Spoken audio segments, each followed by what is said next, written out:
Good morning, everyone, and welcome to Foscari University of Venice. I'm very proud, on behalf of my university, to host FOREU4ALL workshop, a workshop on very relevant themes and very important to us, to all of us. I would just like to give a brief introduction on where you are now. This is the main building, one of the most beautiful buildings of our university. Foscari University was established in 1868, and in the beginning it was a business school, one of the few business schools in Europe, maybe the second with Antwerpen. And since the beginning, this was a business school which combined the study of humanities, languages, and economics and management. So the governors of this city wanted a university projected towards international relations, and especially towards Asia, because of the tradition of the merchants going to Asia, to China, and Marco Polo, the legacy of Marco Polo, actually. So from the outset, the school combined economic, commercial studies with language instruction, both Western and Eastern languages. And the first languages we started here since the beginning were Turkish and Japanese. And then we added many other languages from Asia and, of course, from Europe. So in 1935, it became a state university, and later added other faculties such as sciences. And so our campuses are in the main city, in the main island of Venice, so our buildings and our students are scattered in this island, which is the main island, and in the scientific campus in Mestre, so 10 minutes from here. So this area of Foscari, of Venice, is called Dorso Duro, which means hard back, and designates one of the 6 historic sestieri of Venice. The position of Foscari on the Grand Canal is both symbolic and strategic. It is the first location of the palace, and the name Foscari comes from the name of one of the most famous doge in Venice. So Foscari is the name of the family, and he built this, the building, the main building, where the administration, central administration is, at the end of the 15th century. So this aula, this room, is dedicated to one of our rectors, professor, one of the most famous Italian intellectuals. So it is called Silvio Trentin, and it is one of the jewels of Foscari historical venues. So it is called Aula Magno Silvio Trentin, located in the Renaissance building of Cadolfin. The hall, dating back to the 15th century and later enriched with Baroque decoration, is famous for the fresco ceiling, for the Murano glass chandeliers, and you see the large mirrors, and for this reason it is also called Sala degli Specchi. Behind these mirrors there were the canvases by Giambattista Tiepolo. So I would like to finish here and just give you a very warm welcome, wish you a successful workshop of FOREU4ALL, and just add that we are proud to host this workshop within the Utopia Week, and we belong, as you probably know, to the Alliance Utopia. So have a nice day and a nice workshop and a nice day here in Venice. Thank you.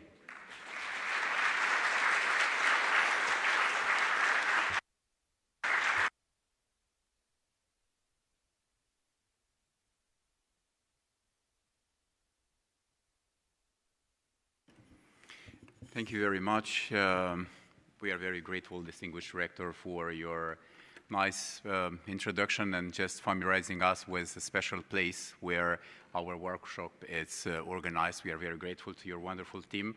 And this is a great moment for us to express in a very short speech. Now I'm starting to try in 5 minutes, no longer. Under the aegide of Back to the Future of the Bologna Witness looks at the European degrees evolution and transformation. I was the witness. The European degree is part of an evolutionary process marked by continuity and an early pioneering role, which is particularly visible through the work of the topical subgroup on joint European degree and Science 2020. It's very important to mention that we're starting to work from the time. The group has acted as a sounding board also for the Commission and for the other institutions representing the voice of the university community concerning educational policies, directions and development as well.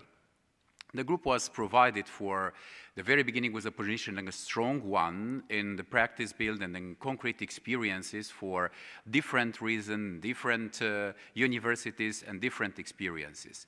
Now we would like to give a great tribute and gratitude to our former co-chairs.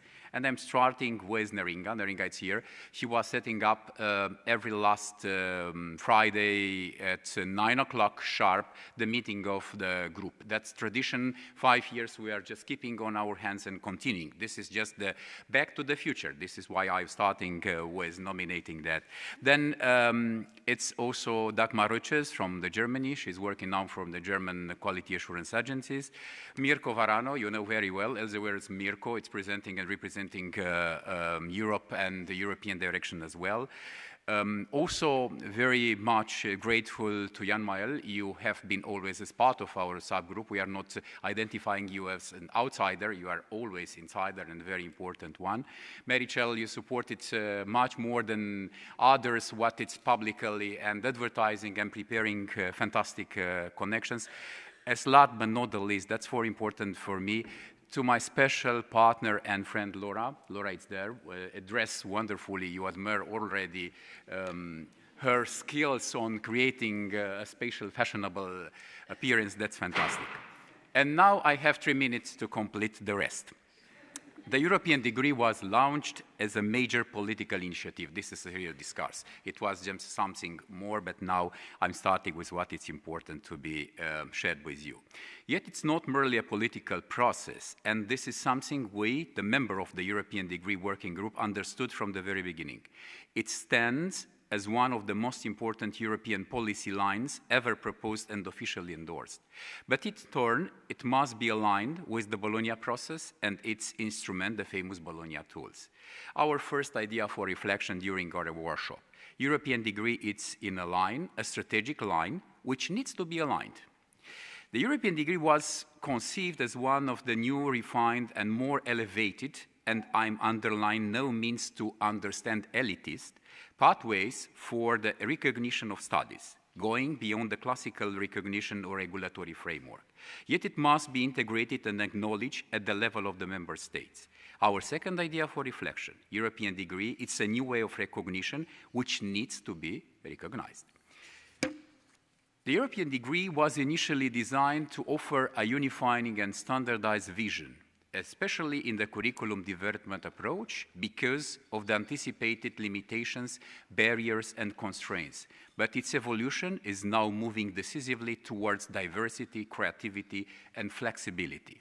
The third idea for reflection, European degree is the most complex curricular standardized shape, which needs to be flexibilized. The European degree has been supported as a model built on mutual trust, mutual support, and mutual promotion. I was listening last week in Brussels. It was Peter van der Heijden. I'm sure that you remember this very interesting personage, general director, at the time when the Bologna process has been launched. And he was stressing the idea of trust, trust in universities, trust in each other. And I've been there, and the other colleagues also attending this meeting.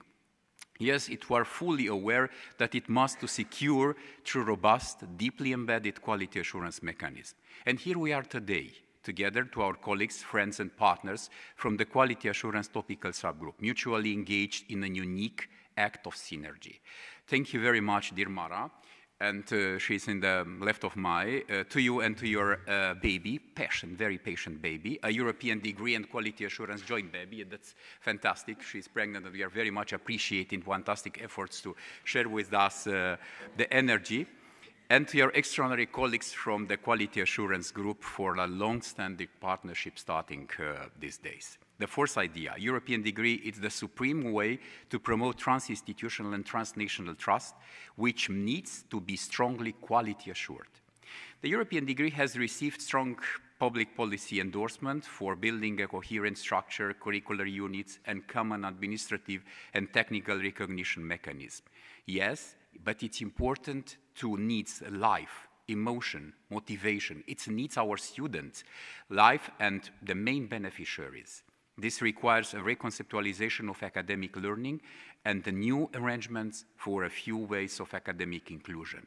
We are trying to call in my alliance, in Civis, we are starting to work and to reflect on the possibility to use the word transclusion for that. This is not a decision finally taken, but it's important to mention as a matter of reflection. The fifth and the last idea. The European degree represents the most advanced form of curricular organization at this level, which needs to be adapted to our students' needs through a new rethinking of learning arrangements as well. Finally, the last but not the least, coming from someone who was the fitness, as I told you, as a major processes, the European degree has imagined as a mechanism of constructing a new academic identity of the European alliances. But it has gradually detached from the alliances as itself and create another vision, which is a little bit through constraints, obstacles, and limitations, aligning itself with the expectations of all European universities and not necessarily limited to the alliances. It's likely become, and I would like elegant and ethically say, probably, one of the strongest forms of the Europeanization through a branding process in a very competitive advantage at the context, global context, and why not in this competition through soft diplomacy. Until then, however, at the road towards the authentic implementation, we strongly believe that the success of this unique event, the first one organized at this level, being us all part of it today, a success for European university alliances, for FOREU4ALL, and for our alliances, for a success to our universities, a success for the Europe for the future. Where? In this magic place called Venice, or Back to the Future, a place much more realistic than many others in our students' future lives, or to our academic staff. At the time, when I was the witness, we just called Bologna promoters, and you remember. Why not today we can call European degree advocates? Thank you very much.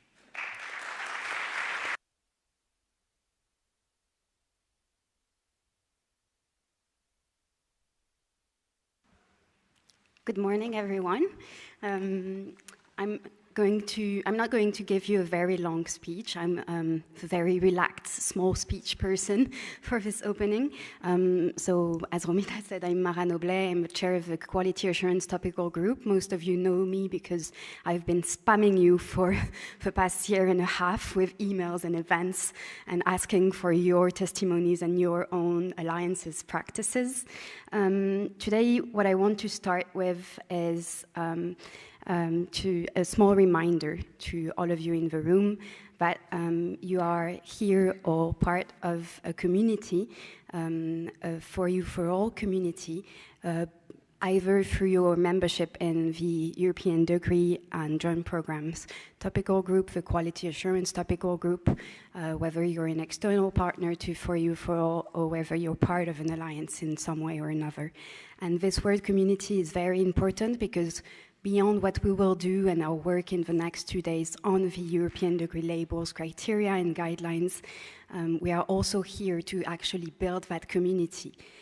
So look around, because in the room next to you, people most probably do the same thing as you do. And I personally know that in my university, in my alliance, it's a challenge because most people don't really understand what I do.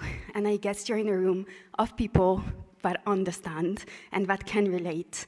And this is a very unique opportunity, and I'm very thankful for this. So beyond the official thank yous that will be given and have been given by my co-organizers, I'd like to thank you for being part of that community, for actually making it active, for participating in all of our meetings, for sharing your practices, and for being willing to create what we wish to create in the upcoming years for the European degree label, for our students, and for institutions. So I wish you a very fruitful, very interesting, very nice 2-day workshop, and you'll hear more from me in the upcoming days, of course.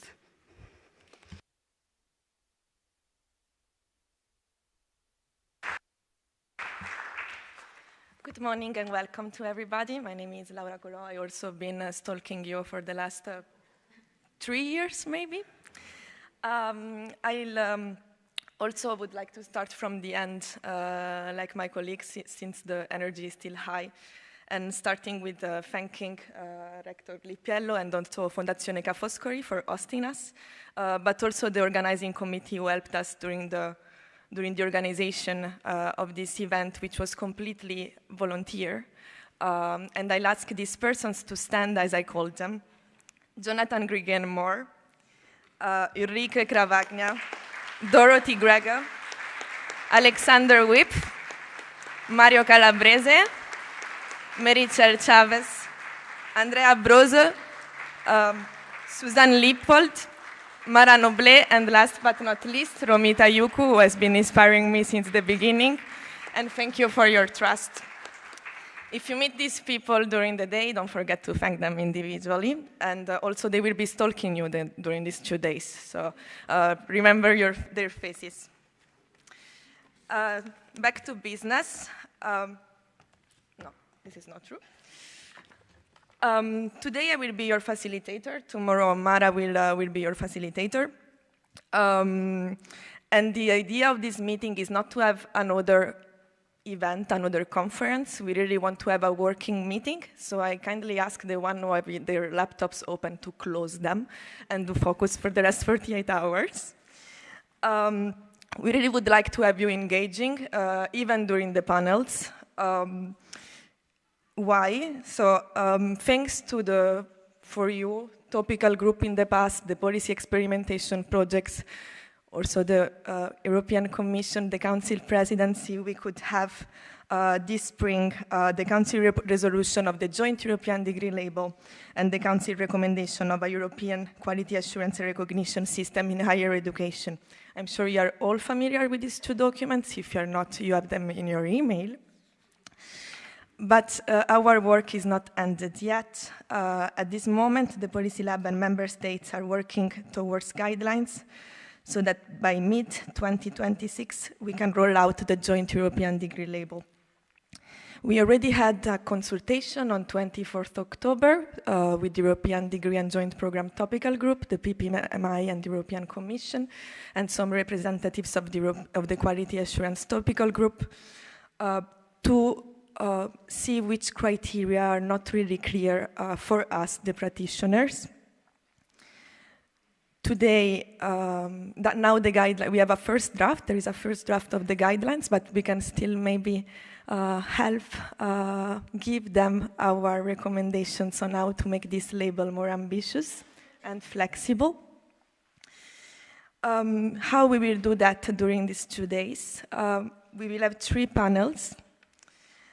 In these 3 panels, there are members of the advisory group to the Policy Lab present, the European Commission, student representative experts in quality assurance, and we will discuss the process and meaning of the guidelines, existing quality assurance process we could use, and possible verification and assessment methods.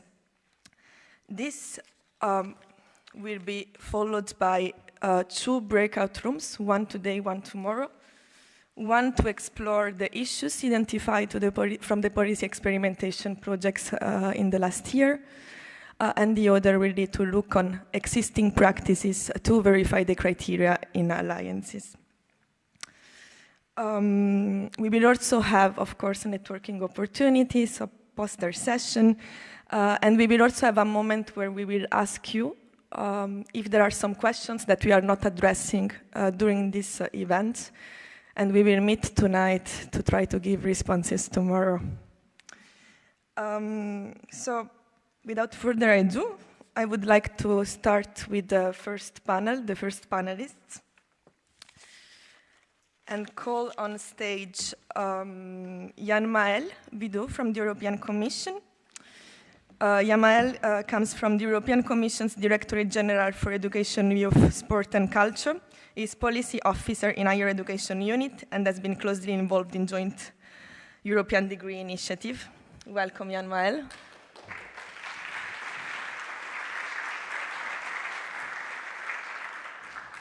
Then Jonathan Griegen-Moore, I'm sorry for this pronunciation, from the University of Groningen and the Enlight Alliance, works on education strategy and supports international joint programs both within his university and the Alliance level. He's also a very active member of our group. Welcome, Jonathan.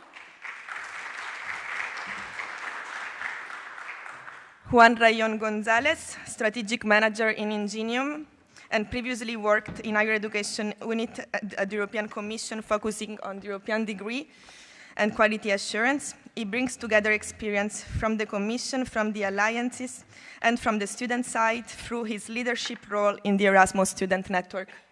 Welcome, Juan. And last but not least, Laura Howard joins us from the University of Cadiz and is member of the advisory group to the Policy Lab. She has over 25 experience in internationalization of higher education, has served as president of the EAIE, and recently coordinated one of the policy experimentation project, the ED Lab, bringing together several alliances. Welcome, Laura.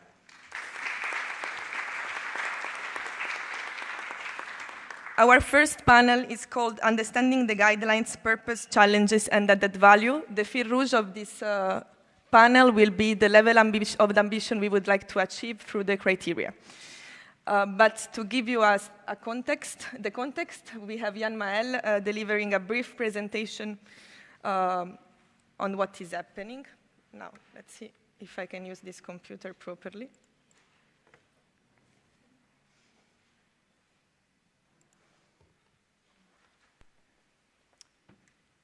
Jan-Maël, finally, the floor is yours. Thank you very much. Apologies for my voice. I almost didn't make it to come here today due to a bit of illness, but I managed, and I really wanted to be here as well, not only because it's in Venice, and I've never been to Venice, so it's nice to see, but also because the role this topical group played in the initiative since the beginning has been absolutely instrumental in helping the initiative to be the success that it is today. I don't think we would have managed to convince so many national authorities without your support. So thank you very much already from my side. So now what is going to happen? As I said, the ministers of education of all the EU countries have adopted a text in May that says they want a joint European degree label as from mid-2026. So in order to make that happen, we need to have implementation guidelines. So quality assurance agencies of different countries can actually start offering the label. So there is a process you can apply to get the label. There is a process to award the label to you.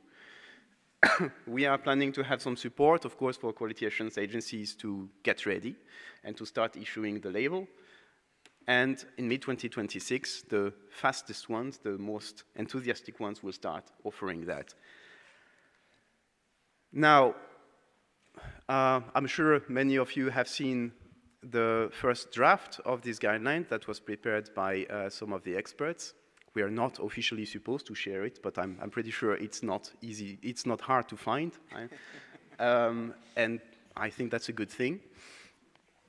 So we have a bit of the methodology that is set by the text that the ministers have adopted. In this text, it says very clearly that the label is to be awarded by quality assurance agencies or self-accrediting institutions, depending on the circumstances of the joint program, the composition of the consortium.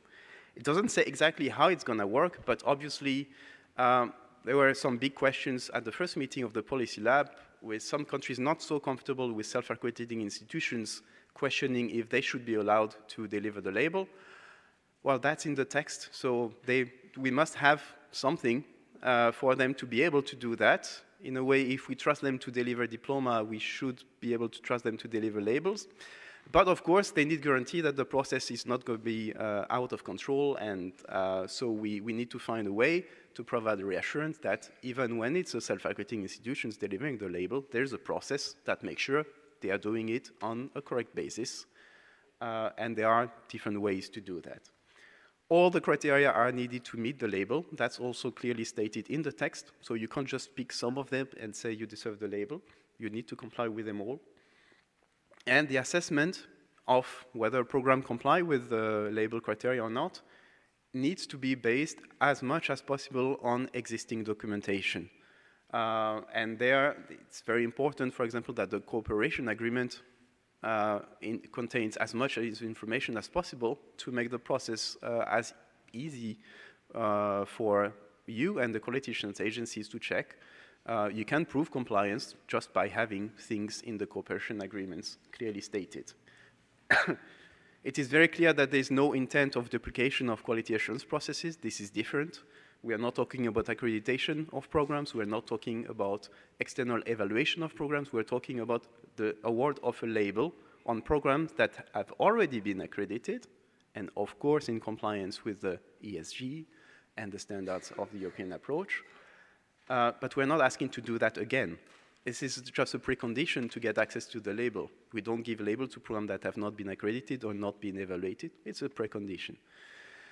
We don't aim for a complicated process. I think no one wants that, neither you, neither the quality assurance agencies, neither the national authorities. It should be easy to apply for it and easy to award it.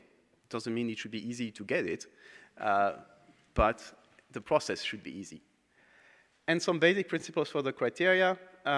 We can't change the wording of the criteria. No matter even I would like to change some of the wording of some of them, we can't. That's it. They are set by the ministers. We don't change them anymore. The interpretation we make of the criteria cannot really contradict what the criteria says, because that would be tricking the process. And the criteria that raise the most discussions are usually the European dimension criteria, but there is clear basic principle that it should not be used as a way to impose stuff into curricula or teaching methods or things like this. It is supposed to be open and allow flexibility for higher education institutions to demonstrate compliance in many, many different ways. We're just looking for a dimension to be reflected one way or another. The tricky part will be to keep it simple but meaningful. How do we aim for ambition while making sure it is still accessible? We could have the most ambitious label of the world, but if no one can get it, there is little added value to it. If the label is just given to any joint program that exists today, it also has very little value because it doesn't really drive any innovation, any change, any ambition. So we need to strike a balance between these two things and have a common baseline that is meaningful. Some outcome of the first Policy Lab that took place on the 18th of November. So the Policy Lab is basically a group, almost the same size as our group today, about 60 people that come from all EU member states and some non-EU member states and representative organizations. They met for the first time on 18th of December to discuss the first draft that I'm sure many of you have read. And there we had quite lengthy discussions on different aspects. It appeared quite clearly that they still need a lot of clarification to be made on very basic principles. We had many questions about what is a joint degree. One would assume this is set by the Bologna process, but apparently not. So we need to include very clear specification of when we talk about the joint degree, we really talk about one single document that is awarded by higher education institution. Then we can decide if that requirement should also apply to non-EU partners or only to EU partners, or to what extent this can be complemented by individual national degrees or not. But the principle that there should be a joint degree, and that's it.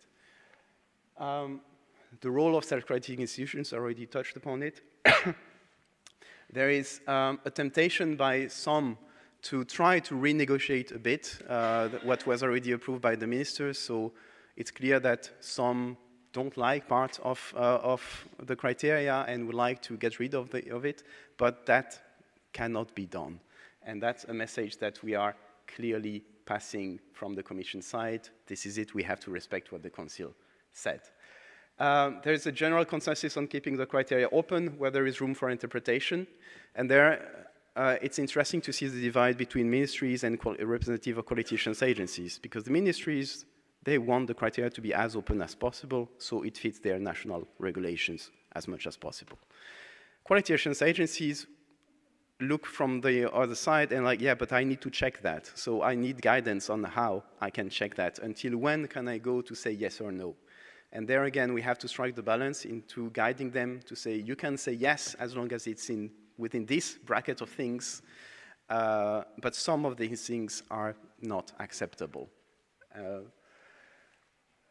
There is an agreement to rearrange a bit the criteria as they are set in the Council documents, though, because what we saw was that every criteria that could be considered as already covered by something like the ESG or the standard of the European approach, no matter how many times the experts put in the document that it means that if you are already evaluated, you don't need to check that, that doesn't seem to be clear enough, because we had consistently the feedback saying, but we already had an evaluation saying that we comply with CSGs. And they were interpreting it as us asking them to do it again, which is not the case.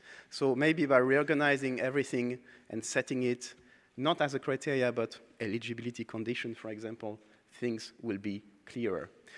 A surprise, one of the biggest discussions we had with the representative of the different countries when we were negotiating the text was multilingualism. Multilingualism was a very scary criteria for many member states, intense discussions. Well, not anymore, that's fine. Now the most scary ones are the ones related to values. Even though we explained that we don't intend to measure values, we intend to check if there is a commitment to respect these values or not. And so the assessment is very easy, it's yes or no. But still, a lot of concern about that. Questions about inclusiveness and what does that mean, and access to services and how to do that more technically than actually in practice. The next meeting will take place on 23rd of January, and there will be another one toward the end of March, and then we should have a final text. So in a way, this workshop is important because you get a chance to influence our experts on the revised draft that we'll have to present by mid-January to all the members of the Policy Lab. So the first draft that you may have seen will be revised based on the feedback that we are receiving now from them and the feedback that we collect from other channels like yours. And that will serve as a basis to finalize something by spring. We know we'll never have unanimity on everything, but we'll have to close the discussion in spring to make sure everyone is ready by mid-2026. And then, very quickly, I just want to point at very few things that are more policy-level things. So from now on until mid-2026, we are really focusing on making the Joint European Degree available. As I said, a new draft will be presented by the end of January, then there will be a new draft by the end of March, and then there will be a final draft. From mid-2026 until 2028, we'll roll out the Joint European Degree label, and then we'll focus on making it work, supporting quality assurance agencies to deliver it, supporting higher education institutions to get it. And until the end of 2028, because that's what the Council asked us to do, we have to evaluate the impact of the label, explore the feasibility of a real joint European degree as a legal framework, and facilitate experimentation. Something that clearly appears as well is that the momentum among national authorities is kind of declining now because we're entering into this implementation phase. It's a bit less exciting, but we need to keep the momentum alive if we want to make it work. And events like this help that very much, and I know your community will help it very, very much. But this is very important. Of course, narratives are always helped with some money. That's why there are call for proposals that are planned. There is one that was published yesterday for national authorities and quality assurance agencies to support them to get ready to deliver the joint European degree label. And there is another one coming on the 17th of December for higher education institutions to get their programs ready to receive the label and prepare even new ones. There will be another call of that dimension that will be also published in 2026 next year, possibly even another one in 2027. So through this rollout phase, we really aim to support higher education institutions to get the label. And then some archaeological findings almost. We always have the question of, yeah, but it should not go against the Bologna process, and it should not duplicate the Bologna process. And of course not. Of course not. We don't want to duplicate the Bologna process. But let's look at what the Bologna process said when it was launched. In the Sorbonne Declaration of 1998, it was told that joint diploma, that nowadays we'll call joint degrees, pilot initiative, dialogues would help to drive progressive harmonization of the overall framework of degrees and cycles. So already before the Bologna process was even formally launched, this was identified as one of the key priority for the process and one of the main drivers for change. And then when you had the first Bologna communiqué, which is the Prague communiqué of 2001, it's interesting to see what people said 24 years ago.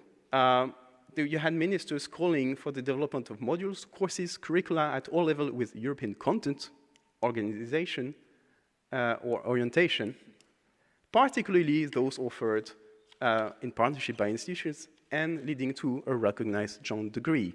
That's the first Bologna communiqué. I think we are pretty much in line with that. And then you look 2 years later, what did they say? It's a longer one. But more interesting even, the Berlin communiqué. It talks about higher education institutions pooling their academic resources, cultural tradition, promote the development of integrated study programs and joint degrees at first, second, third level, and necessity to ensure a substantial period of study abroad in joint degree programs, mobility, as well as proper provision of linguistic diversity and language learning, multilingualism, so that students may achieve the full potential for European identity, citizenship, employability, and they agree to engage to remove legal obstacles to the establishment and recognition of such degrees, aka joint degrees. So we've been talking about it for 25 years in the Bologna context. Of course, some of the things on the last line, development of adequate quality assurance of integrated curricula leading to joint degree, has been done. That's called the European approach. That's why it is a precondition to get to the European degree. But all the rest, we haven't really done anything about it. So maybe after 25 years, now is the time. We have an opportunity to do it. We have an opportunity to do what we promised to do in the Bologna context a quarter of a century ago. So let's do it, and I'm sure that with your support we'll manage to make it. Thank you.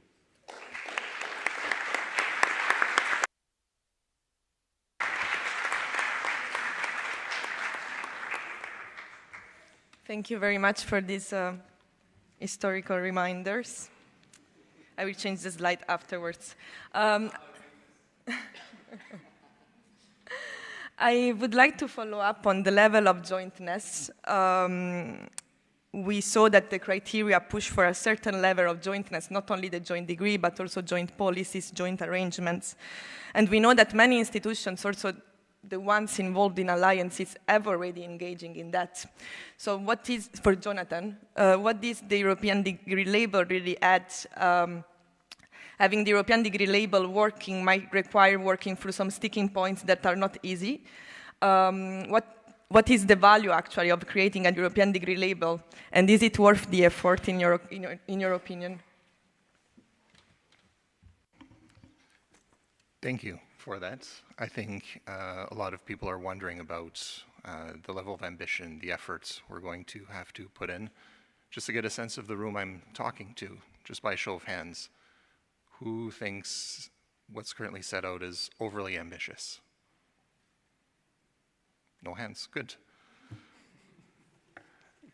I always say if we achieve everything we set out to, then maybe we weren't ambitious enough. We could have gone a little bit further. So a high level of ambition is a good thing.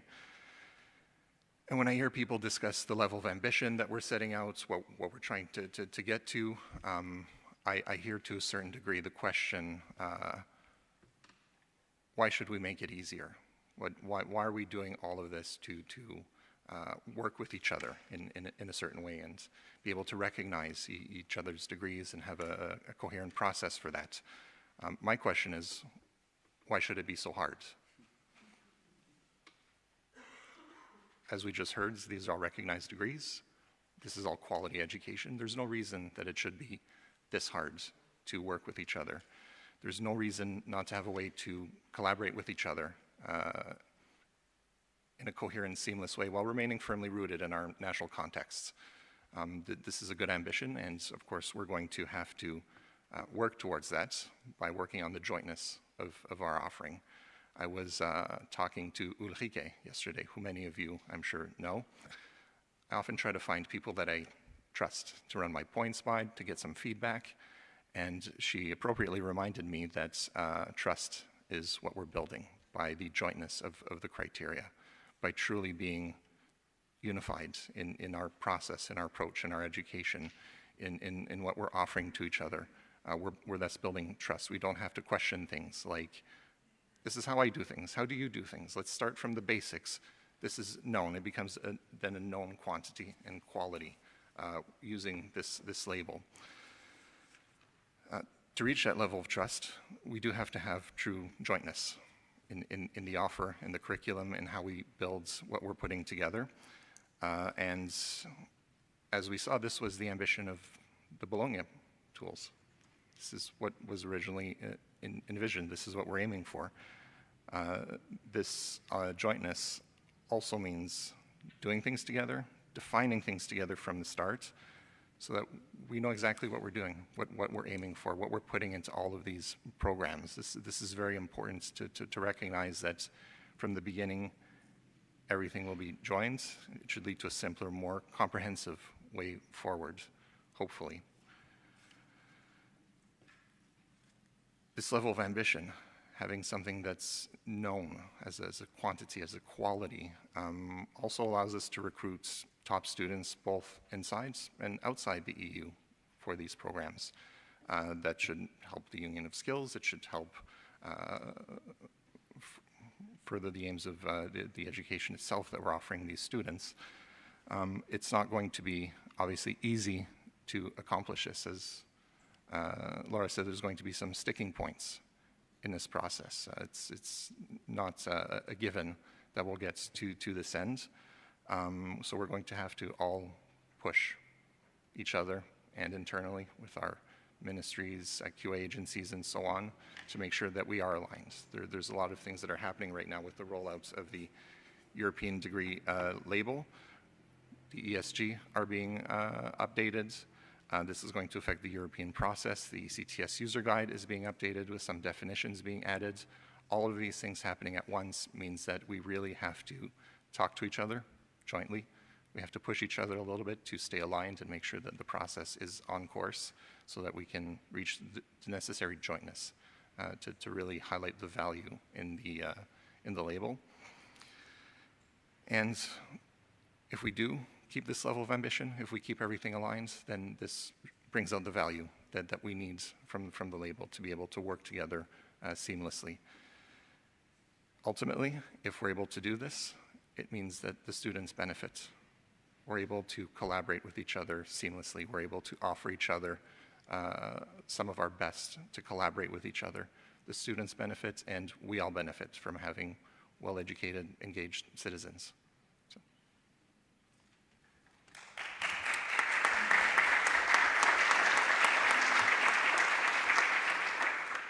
Thank you very much, Jonathan. And speaking of students, since this label is for them ultimately, we have here one former representative of the European Erasmus student. We know that one of the real drivers of value for students, not just because of the potential brand this could have, but also because the criteria promote student-centered learning, embedded mobility, inter-university campus, and a true European learning experience. So I have a question for Juan now. How do we make sure that these features are actually implemented and not just stated? And how do we engage students as impactful co-creators of these programs rather than just consultants? Please. Thank you so much, Laura. Pleasure to be here. Thank you for the invitation. Since we are in this distinguished room, I think it's important to start with some more philosophical reflections, right? And then we'll move to the practical part. So, you know, when thinking about the value for students, the normal thing would be to start reflecting on the value for those students who will participate. But actually, I think that the key for the European degree is to take a different reference. To me personally, since we're talking about the level of ambition, European degree programs or programs leading to a European degree label should be those where we can see a clear value to the whole student population. So due to the level of jointness, due to the innovative pedagogies, due to the level of ambition, it is clearly visible that we are making an impact across institutions, and then we have a clear way to communicate this to the students. So in the end, in this whole review process, validation process, the ultimate question to answer will be, is this program going to create tangible value to the student population? If we would put it in EU language, in Brussels, that then Jamal needs to write in the documents, it would be, is this program truly going to be a lighthouse for deep transnational cooperation in higher education? And if the answer is yes, then this program should get a European degree label, right? Because to move to the part of the meaningful implementation, this question becomes really important. Why? Because if we want to involve students in the design of the programs, we need to wonder how are we going to do this even before the program starts.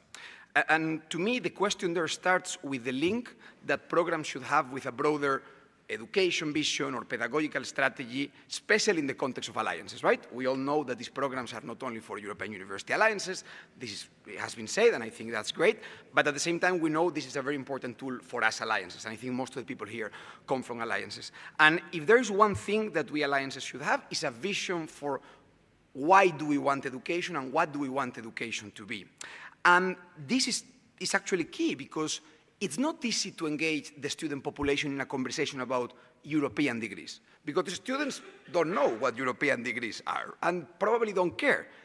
And I would say that's okay, because as long as they care about the type of education they want, we can engage them in the right conversation. I had a couple of nice experiences with this. Last week, there was an event also for FOREU4ALL with the student representatives of the alliances. We, for instance, in my alliance, we recently elected our student board. And in both cases, you know, like we had a little conversation and I asked, do you know what do you think European degrees? And they say, I don't know. But then we had really interesting conversations about what they expected from the universities and alliances, and we talked about their vision for mobility. We talk about their expectations when it comes to critical thinking in education. We talk about what they expect in terms of student services.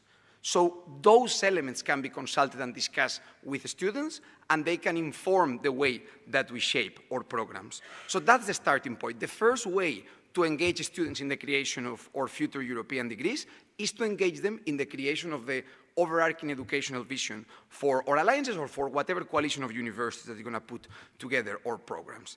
And then we move to the second part, which is the actual design of the program. And then, well, I think that when it comes to the nitty-gritty of that, we have two stages, right? There is the consultation stage that I believe that in an alliance should be constant. And here, there are different layers. I think we all share in this room the belief that democratic student representation is key and that we should have strong representatives to engage with. But maybe because of my my past and my background in the student movement, which is also broader than just the student unions themselves, I think we need to be creative, right? Because in the alliances, we are piloting a number of student engagement mechanisms that we can use to get input from the students. And asking precise questions is not the only way to see what students want. And engaging with the broader student population, such as associations or even bottom-up initiatives by students, is also a great way to see what the students want from their education. I'm going to give you our own example, what we are seeing in Ingenium. We recently had, probably like many of you, one of these calls for bottom-up initiatives for students, giving them a very broad framework.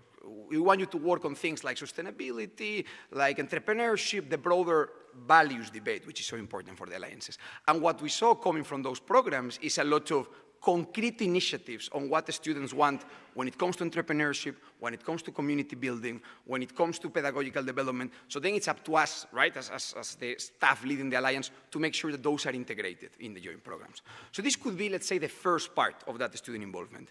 Then we go to the second one, which, as Jamal said, is going to be super important in the European degree context, and also for me personally as a lawyer, a fascinating one, which is drafting a cooperation agreement. And I think that drafting a cooperation agreement presents great opportunities for creative legal writing. The first step, I think, is quite clear. I think probably everybody agrees, which is to involve students in all the different decision-making processes and bodies within a joint program, right? And probably you already do this. Many people here have way more experience than me, so I would love also then in the discussion to hear how you do this.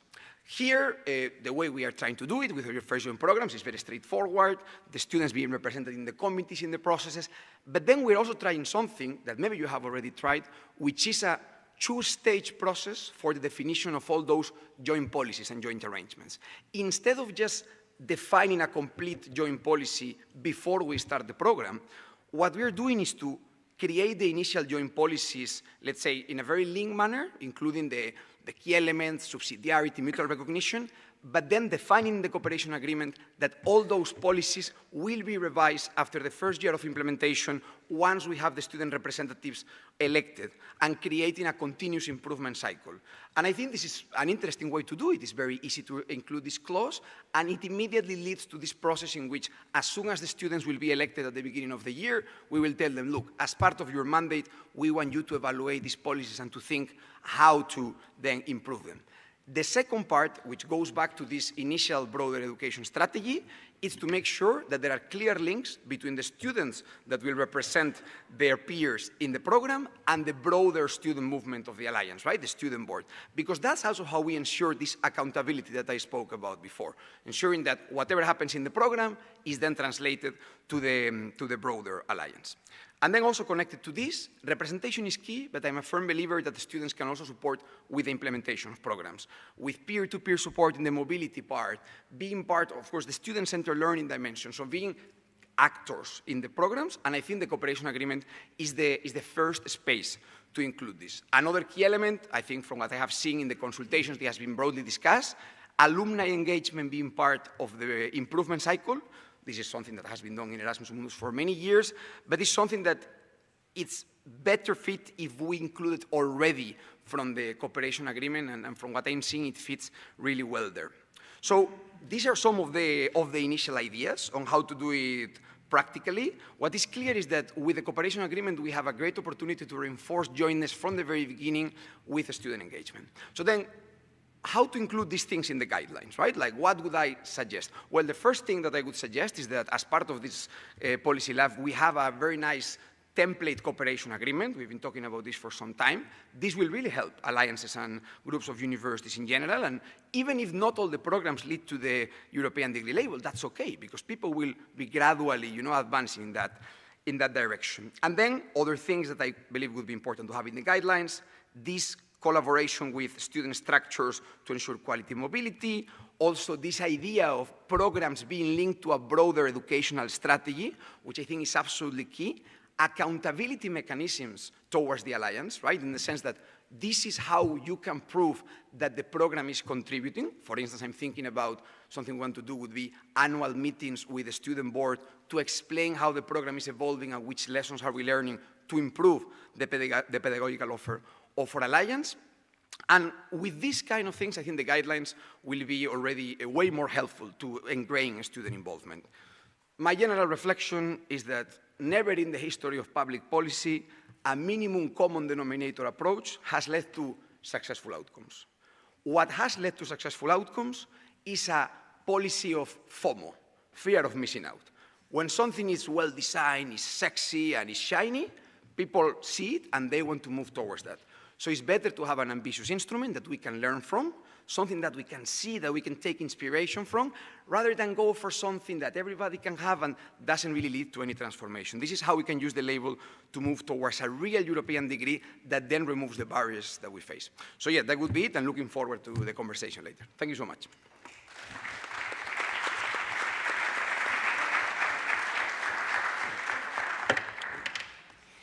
Thank you very much, Juan. Again, speaking about level of ambition, there is also a very sticky point in the criteria which makes some people nervous, which is the labor market relevance. And one of the criteria of the European degree label refers to the relevance of this labor market and collaboration with external stakeholders. At the same time, we know that many universities fear that aligning too closely with labor market needs could narrow their mission or undermine academic autonomy. So I have a question for Laura now. From your perspective and your work in policy experimentation projects, how can guidelines help balance these two dimensions, responsiveness to Europe's skills agenda on one hand, and the university's broader mission from critical creative thinkers and others? Okay, thank you, Laura. Thank you for the invitation to be here.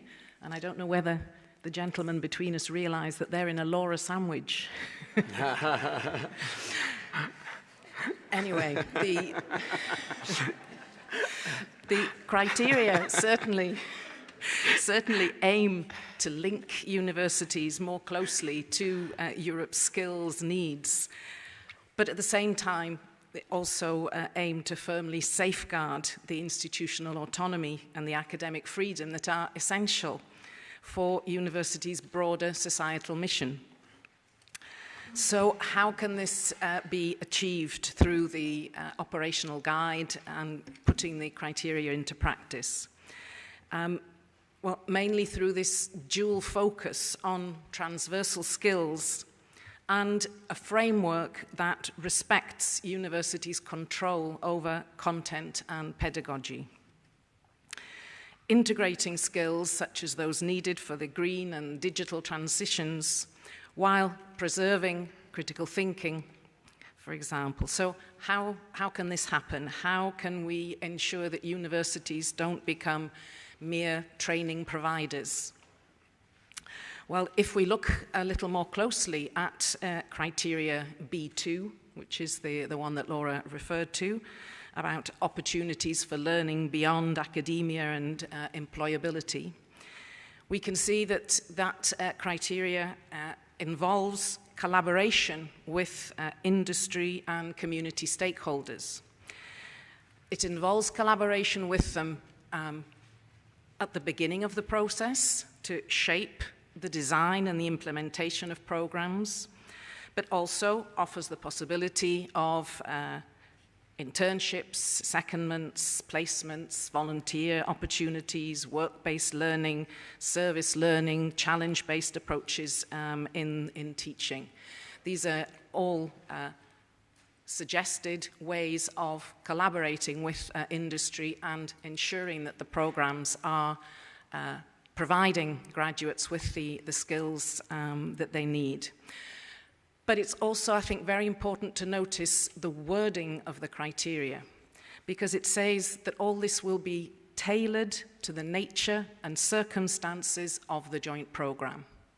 And to me, that is a vital message. It's not saying that everybody has to do things the same way. It's saying we want you to head in this direction to show that that you're thinking about these things, but adapting it, obviously, to the nature of your program. It won't be the same for a program in engineering as it will for a program in humanities.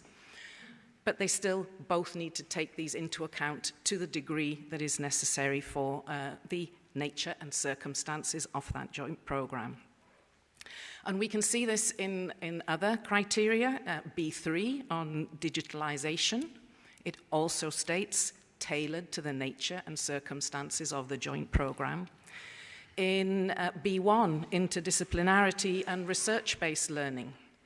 Now, this is not going to require full interdisciplinarity, but it will ask that there is at least one structural opportunity for students to engage in an interdisciplinary or research-based learning experience. And again, tailored to the needs of the program. Of course, another relevant criteria here is A5, graduate tracking. It's already been mentioned by Juan. And the need to use that information to inform the program, to improve alignment with employability and the needs of industry. This is nothing new. This is already included in other European standards. But we are reminded that it is necessary in a joint European program that wants to have the label to show that you are listening to the graduates that come through your program and what they say is missing for them to be more employable and for them to do their job well. So in general, the criteria are framed as quality standards and focused on what a graduate achieves, on the learning outcomes and the competencies that they will get from following the program, rather than on dictating curricular choices or pedagogical methods. And recognizing the diversity of learning environments across partner institutions, which is one of the added values and the richness that we can get from these joint programs, combining these different learning environments in the different partners. But how else is academic autonomy safeguarded? The European degree, the joint European degree label as a concept and its criteria has a foundation in core values. It is founded on the horizontal principles of subsidiarity, institutional autonomy, and academic freedom. And we can see that reflected in criteria B4 on values, where to be awarded the label, the program has to show that the program itself, the institutions that are involved in the program, adhere to the values of the European higher education area and to European values. But also, and this is not something that some people like to hear, but it is the truth, participation in the label is voluntary. Nobody is obliged to apply for it. And universities are not going to be forced to align with criteria that contradict their institutional mission. As simple as that. As simple as that. Also, the criteria and the way that they are going to be implemented encourages a move, as we heard from Jan Mael earlier, a move towards the institutional approach for quality assurance, which gives higher education institutions slightly more flexible control over the programs and facilitates transnational cooperation while still adhering to European standards. So to summarize, what we are working towards is an approach that preserves the university's primary responsibility for the design and delivery of their programs within the framework of the criteria. And I go back to finish to that phrase that is in so many of the criteria, tailored to the nature and circumstances of the joint program.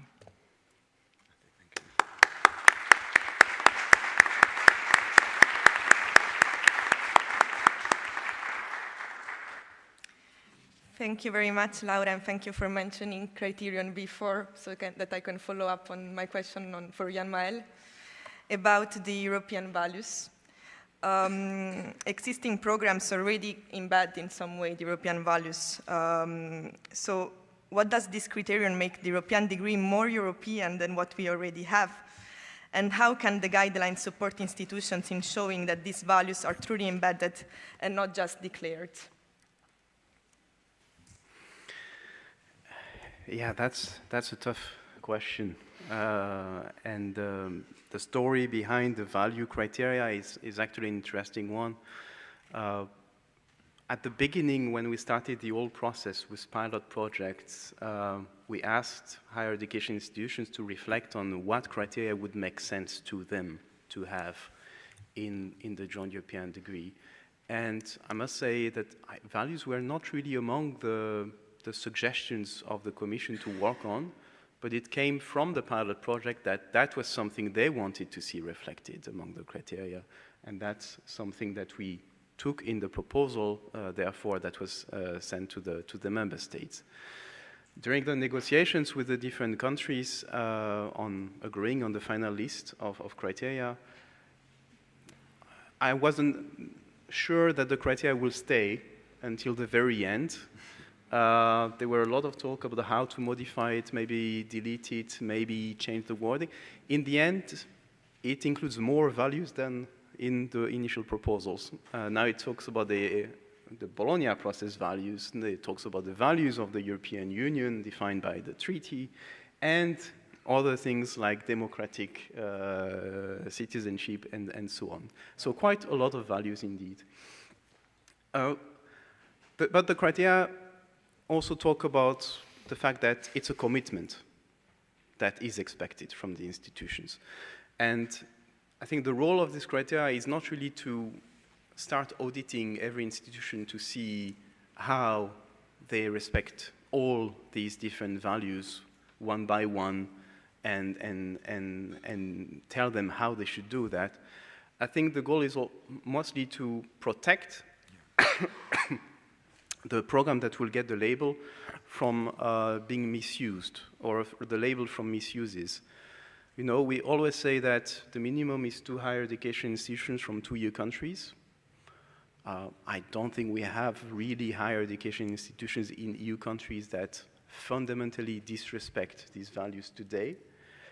But it's also open to non-EU higher education institutions. And you could see in the negotiation that some were thinking of possible cooperation with countries that you could tell definitely they do not respect these values, very obviously.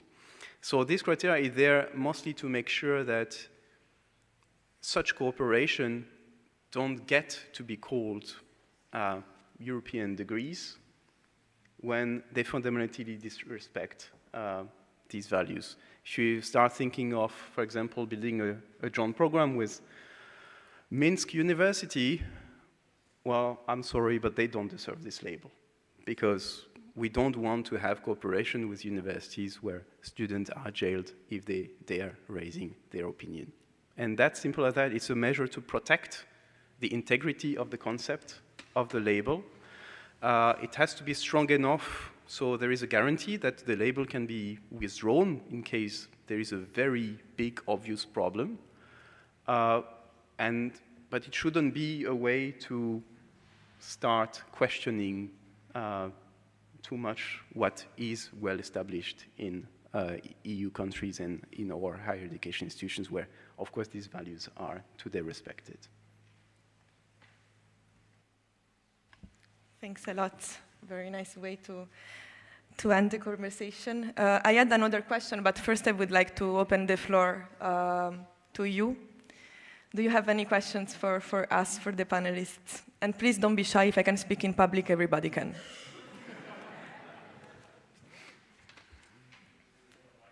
Yes, it's there.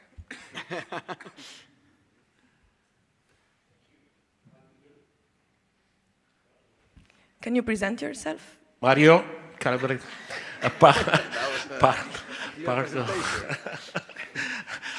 of the QA topical group, but formerly member of one of the 6 pilot projects. My question is actually about that. It's maybe for Jan-Maël, or maybe for Laura as member of the Policy Lab. You know, in one of the 6, the other one, Laura, not Laura.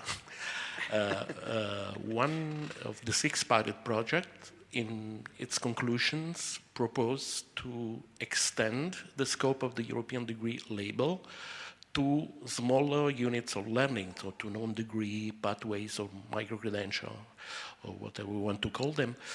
Is this idea or possibility still on the table? Maybe in connection with other initiative from the Commission, like the Union of Skills?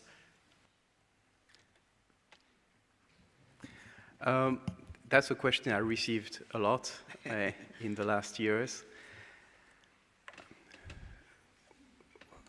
What I will say is that it's not in scope of what the Policy Lab is working on now. It didn't come up in the discussion with the countries as something they want necessarily to work on, but it doesn't mean it shouldn't happen. There are different things. We shouldn't try to put everything under this concept of joint European degree. First, I would like to remind that in the Commission proposal, we are talking about a European degree, and the member states said, no, a joint European degree. We only want it for joint programs. That was a very clear message from them. Joint programs, joint degrees, not single national programs, single national degrees. That's something to reassure them that they wanted to make sure of. So they're trying to put micro-credential in there would be very tricky because also the criteria are not fit for purpose there. But you have another text at EU level. You have the European approach to micro-credentials. You have a list of standards. You have a list of principles. There are 10. They can be used as criteria to create a label for micro-credentials. You can call them European micro-credentials. That's very easy to do, actually. Now, politically, there's not much room to propose this now, but it doesn't mean it cannot come up from the ground as well. What we are doing now is we're supporting national authorities to develop ecosystems that are favorable to micro-credentials. And I think this initiative could also come from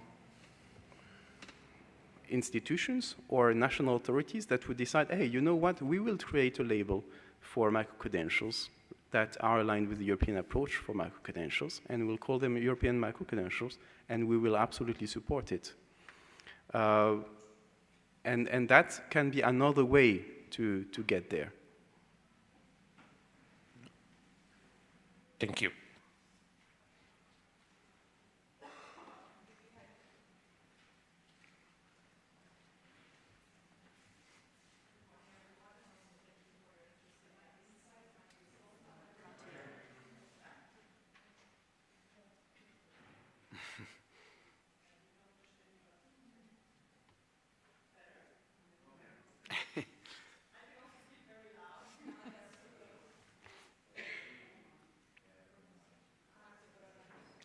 Another mic came to the rescue.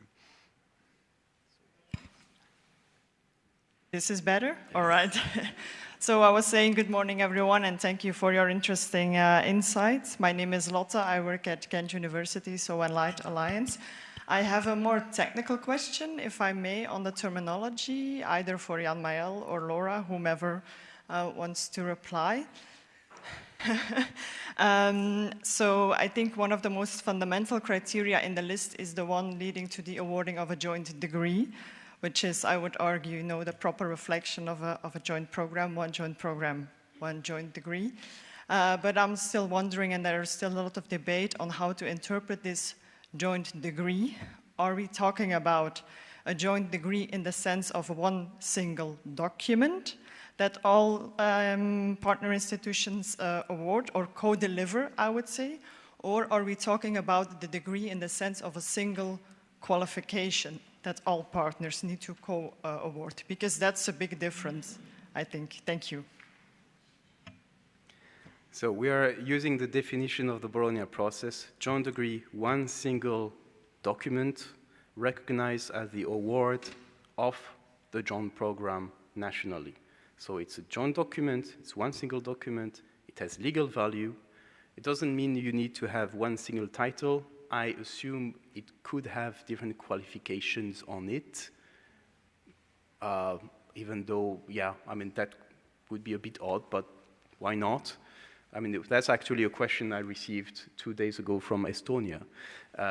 can it has more titles than just one and more qualifications? Because one of the good news is that because of this, they are actually considering revising the legislation to allow it, finally.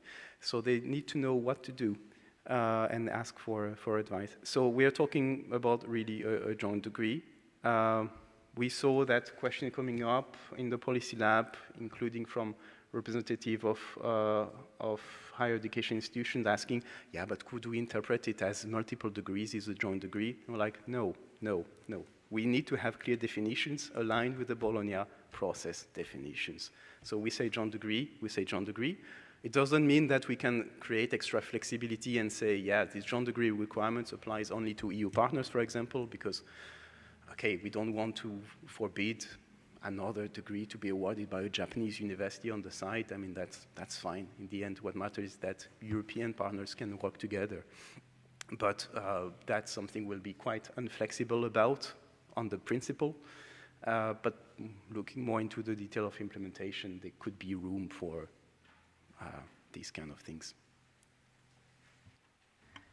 If I can just add to that, I think it'll be interesting to see the take-up from the call that was launched on the 3rd of December for ministries and agencies, and see, you know, how many of them are going to roll up their sleeves and start working, and what ideas they come up with through those through their projects, and what changes we're going to see happening across the different countries. Thank you, Lara. She's doing my job much better than I do. And please help us disseminate the information that they have an opportunity to get support to do that, and that we want to have as many projects as possible within this call. Yeah. Hi, I'm Catherine from the University of Liège in Belgium, within the Alliance Unique. Since we're addressing a technical question, my job is mainly to address these kind of issues dealt by technical questions. Does the Commission or whatever stakeholder plan to have workshops or guidelines for ministries to update their templates for issuing joint degree? Because, for instance, in my legislation, there's a ministerial decree that helps institutions draft joint degrees. Obviously, it's a template for joint Belgian degrees between Belgian French-speaking institutions. It's not even for Belgium, as you all know. And when I read this template, it doesn't give answers when we are trying to draft a joint degree within an international partnership. So until now, we have already 3. We are involved in 3 joint degree, really joint degree, 1 joint single paper, and they have nothing to do one with the other, and they are a little bit messy, maybe. So I've already written to the ministry to say, will there be an update? But maybe they would need some help from up with some guidelines to allow some flexibility. Thank you. Thank you for giving me the opportunity to talk about this. It's funny, we got the question from a Belgian representative not so long ago if the concept of a joint European degree could also apply to a joint degree between a French-speaking Belgian university and a Flemish-speaking. It was you? Yeah. Yes. Online, but it was me. And I'm sorry I said no. No, I know. But I guess that's where the question comes from. And what we have planned to do is that now we are doing a bit of work in parallel, desk research work, together with consultants from PPMI and other experts, including Belgian Flemish experts, on mapping everything that is problematic in different national legislations when you want to create a joint program leading to a joint degree. So, because we know that ministries need help to identify these things, because sometimes they're just not aware that this is problematic in that context.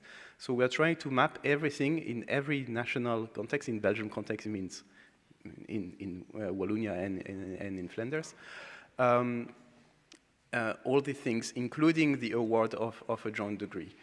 And based on that, what we want to do is to give ministries the opportunity to have a look at all this mapping and have a conversation with them on what they would eventually consider modifying, try to help them identify solutions that they will feel comfortable with. The idea of a common template for joint degrees, I mean, I think the idea makes sense, except that I'm not sure it would be welcome as a commission thing, going to ministry saying that's how your degree should look like. There's so much symbolism there that it's very, national authorities tend to be quite defensive immediately about it when the intention is just to provide some help. But what we can do is maybe come up with recommendations what, as a minimum, this joint degree should include as pieces of information that is necessary to ensure that it can be recognized, that it's legally valid.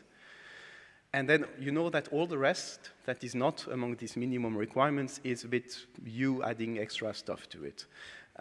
So that could be a way. And then there's another opportunity I always think about is that now when we're thinking of joint degrees and diplomas, we're always thinking the paper diploma.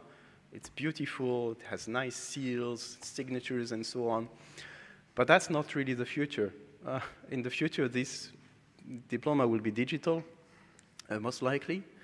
And that's where there is actually a great opportunity now. Because, you know, now we are trying to fix things that have developed over hundreds of years and taken different shapes. And we're trying to find a way to combine them now. But in the digital world, we actually have an opportunity to come up with a model now that everyone can use from the start and that can seamlessly work across borders. So there we're working with the colleagues with the digital credentials infrastructure, with digital standards, and we want to provide countries with a model. You want to issue diplomas digitally, you want to issue including joint diploma digitally. This is a model you can use tomorrow if you want. It's free. You can copy it, you can include it in your national platform, whatever you want. And from there, maybe we have a chance to actually make these obstacles disappear in the digital world.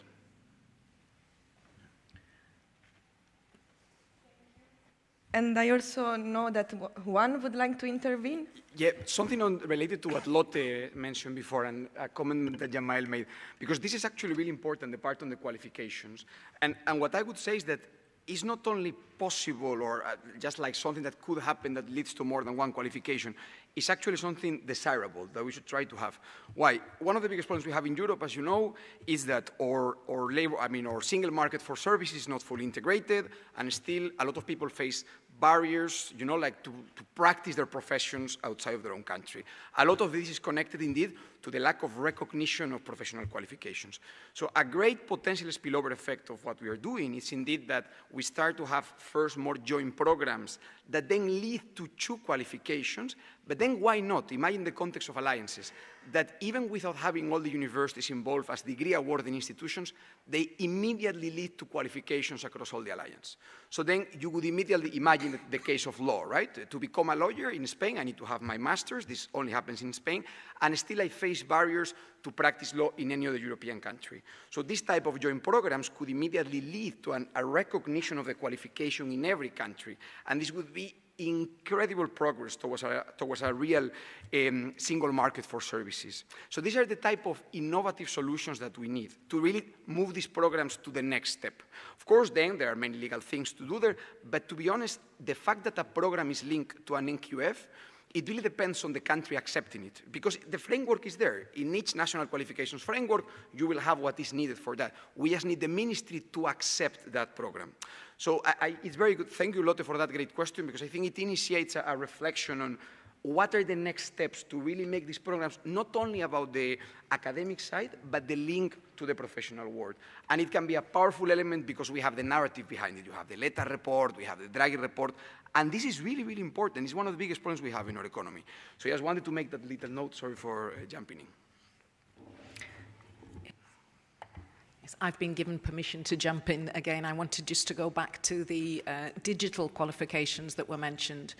And I think that it's important at this stage that in countries where the ministries are starting to consider this and work on it, that they are made aware that they need to think about joint programs when they are designing the digital framework that they're going to use in their country to award degree programs, because it would be very sad if we went through the same issues with digital certifications as we are with paper ones.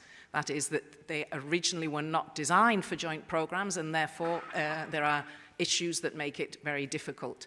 So let's try and make sure, and that is something that depends on all of you in dialogues with within your national contexts, to make sure that these elements are thought of and are part of the discussion when the changeover is made to digital certifications. Thank you. We have 5 minutes left. Please go ahead. Thank you. Jose Camposano from Eureka Alliance. Also building on top of what was commented before on the mapping, we consider this as extremely useful to do the mapping of barriers and challenges to guide and inform national authorities.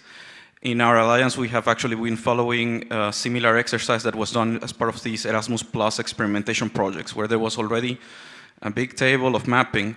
But what we have realized is that it was still missing some sort of dimension, because it's not only about the legislation based on the geographical area, but in the cases of our alliance, for instance, all of our partners are either universities of applied sciences or polytechnic institutes. And in Finland, where I'm based, there are 2 different laws for universities that do fundamental research and universities that do that are working in applied sciences. So as a question or maybe a feedback in this mapping exercise and informing national authorities, are you also considering these different angles? Because we're not just talking about equivalent degrees on levels, EQF level 6, 7, 8, but we're also talking about different legislation in many cases.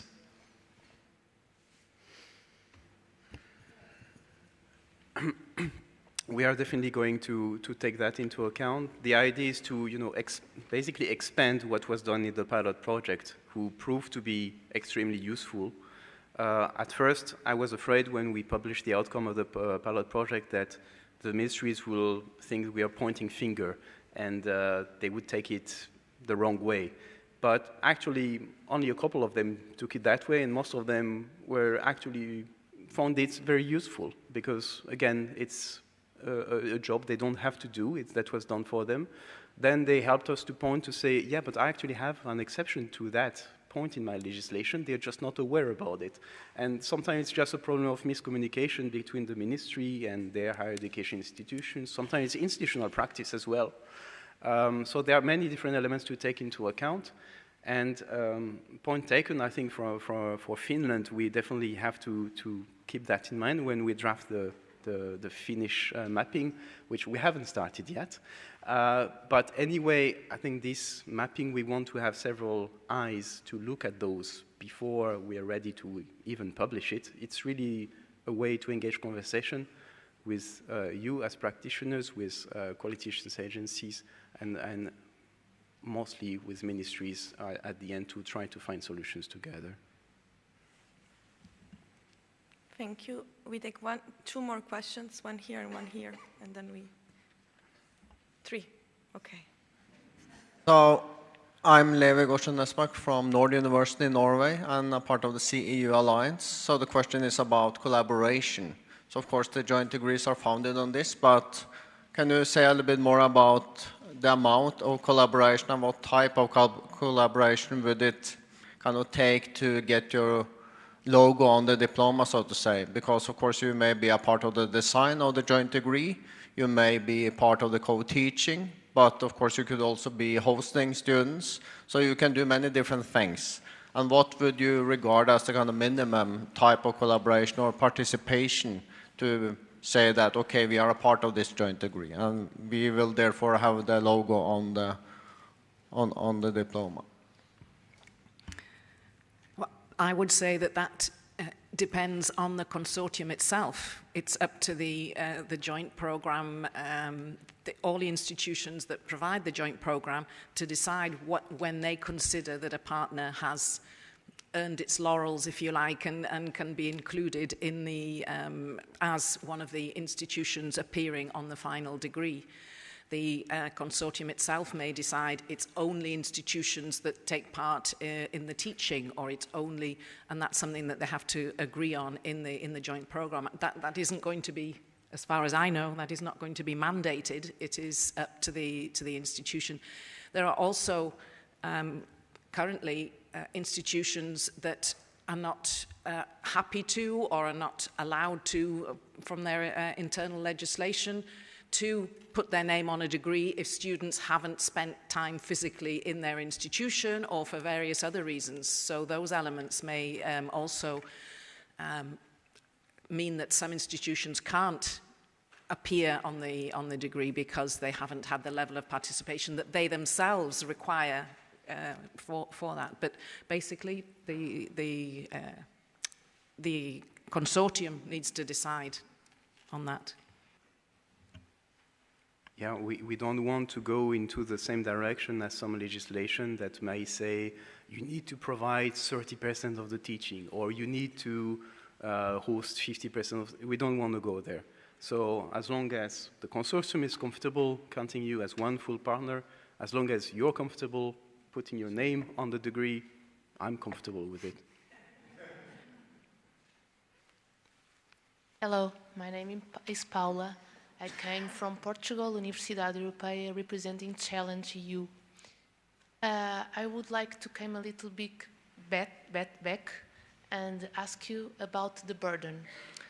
Nowadays, we are applying for Erasmus+, or Madame Curie in the alliances. We are applying for European approach, and now we are trying to apply to the European. It's a big burden because we have to always comply with another focus point, with values, with something additional. I was trying to ask you if, when you are talking about mapping, if we can struggle to map what we will already do to apply to the different programs in general, Madame Curie, European approach, and this additional one, because it's a big burden. And I'm a lawyer, also like Juan. I understand what we are saying, but I'm doing it in practice every day. And we are always trying to get a little bit longer, harder. We are walking in a difficult line. So please take this in account and help us to progress. Thank you very much. Can I react? Well, sorry, I just want to say, I think it's a really important comment, but what I think is super important for the European degree label, then Jamael can make the usual excuses that the Commission needs to make, but is to differentiate between funding instruments and policy instruments. I think this is absolutely key.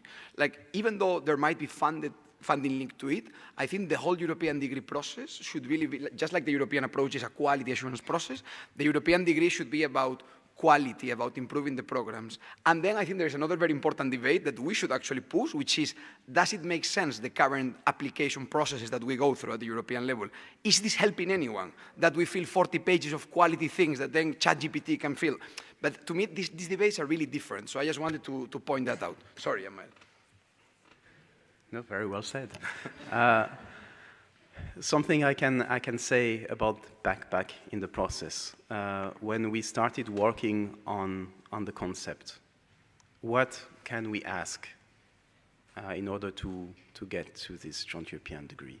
The starting point was to go from Erasmus Mundus joint masters, what are we asking? Marie Skłodowska-Curie joint doctorates, what are we asking? We take that starting basis. We make sure it's the same, it's compatible, and of course, Bologna tools. And I think that was one of the key messages from the pilot project as well. If you already have an Erasmus Mundus program, you're probably already there for the label. And the same with Maria Skłodowska-Curie joint doctorate.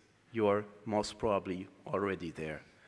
And then it can inform, of course, you now in a phase, you know, there will be a new Erasmus Plus program in hopefully a couple of years. And there we have to see what's our approach toward these funding instruments and how can we make sure that this works all in synergy with another and reduce the burden. That I understand, I don't downplay it, it's real.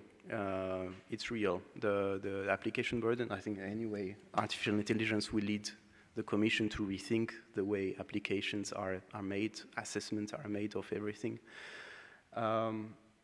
But also what we want to pass as a message is that we have to do our work in terms of burden, that's clear, for the funding instruments. But for the legal side of things, member states have to do some work to ease the burden on you as well. You should be able to do these things in a much easier way than today, because it's just not normal that it's so hard to do this. And that's a bit the intention behind this policy side, a policy instrument, policy side of things, that we want to help removing the burden, even though I know it doesn't look like it with adding a new initiative, but if we don't do anything, the burden is not going to disappear. So unfortunately, that the only way to ease the burden is to help countries to remove it with an initiative.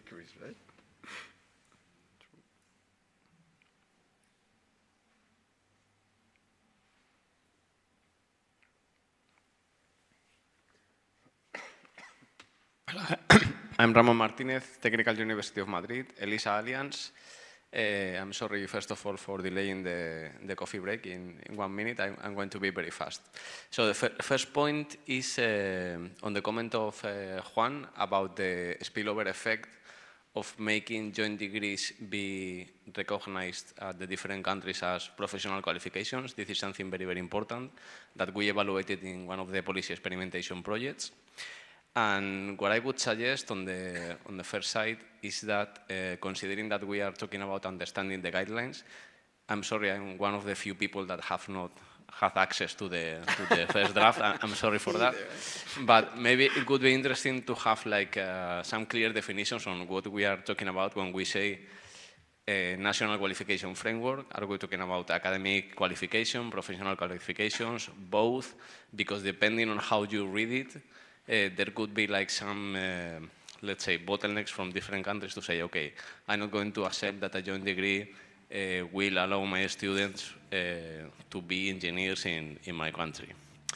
And the second point on this set of definitions is that I would like to, fortunately, all the people that are here, which regularly meet in different European degree forums and events, so we understand more or less what we are talking about.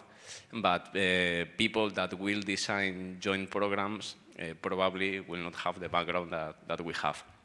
So in the case, for example, of joint PhDs, there is like 100 definitions that you might find not in different countries, but in different universities. So sometimes a joint PhD is considered like a co-tutel. Sometimes you need to have a single diploma signed by the two universities. So it's very, very important to have very clear definitions before talking about the guidelines. Thank you very much. If I could answer there, the guidelines are, part of the guidelines is a glossary of definitions as the terms are used in the guidelines, because we are well aware of these terminological differences in different countries, but as you say, even within different institutions. So that is one of the things that is already well underway, a glossary. Okay. And the goal is to translate these guidelines in different national languages, so there is no mistranslation from English to the national language, because that's also something that happens. Can I actually, Laura, just very quickly, can I just ask a question, just curiosity? Could those of you who have had access to the first version of the operational guide, just raise your hands, just out of curiosity to see how far spread it's got. Who has seen the first version of the operational guide? Not bad. About a third of the room, I would say. More. Yeah, yeah. It's just interesting to see. We are feeling very jealous, the rest. So it's like, who can we contact? Okay, wrap-up was planned, but I guess we will have it at the end of today. I don't want to take more minutes of your coffee break, but I will take 1 more minute for a group picture. Can you guide us on how we do that? Okay, so just come here next to the to the table. And thanks to the panelists and to you. Should we stay? Like Donald Trump style, everybody standing and us sitting. The three of us are wearing navy jackets. Yes, true, true, Looks true. like a uniform. But it was nice, engaging, people had really interesting comments and questions. And it's nice to have a panel. Everybody needs to be in the picture very quickly. Solving world problems.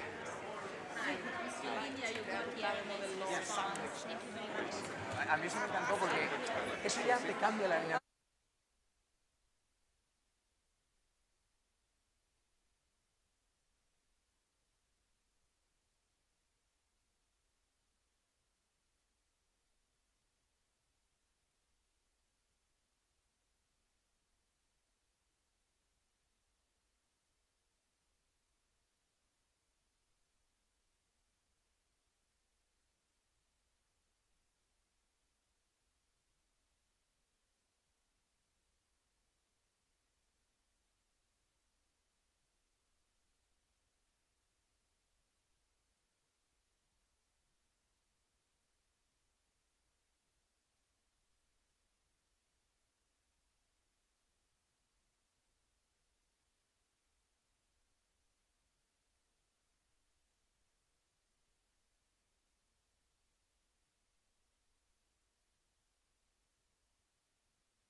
Okay, we are going to start now, so please take your seat.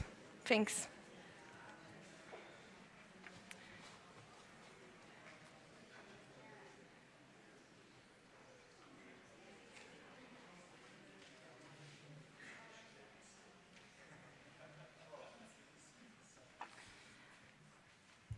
So I hope you enjoyed the coffee or the line to the coffee, whatever. I hope you had good conversations.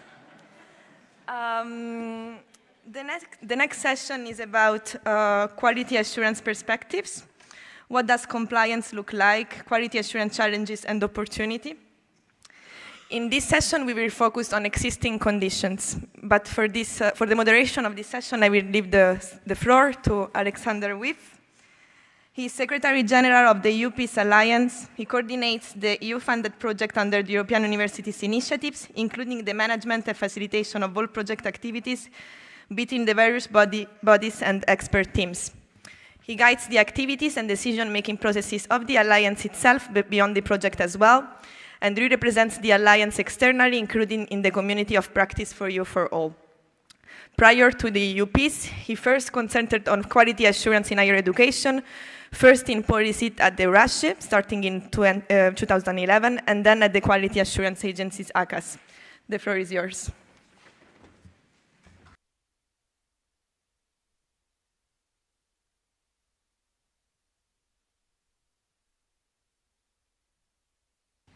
Thank you, Laura. As she said, I do have a background in quality assurance as well, but I will not speak. The colleagues that you see on the screen will speak, so I would like to invite them to join me. First, we have Antonella Forlino. She is a professor of biochemistry at the University of Pavia, until 2025 vice rector as well for internationalization, and as such, she coordinates the activities of the EC2U Alliance at our university. And if I'm not wrong, EC2U has 3 joint programs. Yes. So we will learn from that perspective as well. And Antonella was also involved in the EDR-FISH pilot project in the past. Then we have Susanne Lippold. Susanne Lippold is from Ruhr University of Bochum, part of the UNIQUE Alliance. She's senior consultant for learning and teaching and assistant to the virus sector for academic affairs. That means that she works on study program development, including on accreditation matters. And UNIQUE has 2 joint programs that are already launched and 3 that are very soon to be launched as well. And thanks again to Susanne for stepping in on short notice. Dorothy Kelly could have been with us, but had to excuse herself on short notice.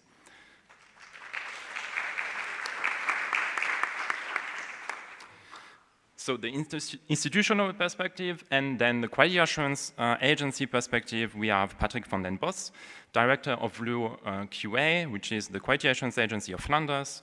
It concentrates on program evaluation, including on the European approach.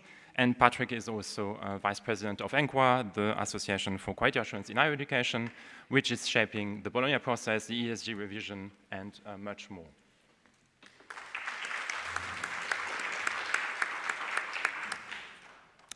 And last but not least, we have Dagmar Provijn from NVAO, the accreditation organization of Netherlands and Flanders. Dagmar concentrates on institutional and program assessments in Flanders, in Luxembourg, but also European approach procedures. He conducted also a pilot procedure under the UNIQUE project, which looked at institutional evaluation of alliances. Welcome.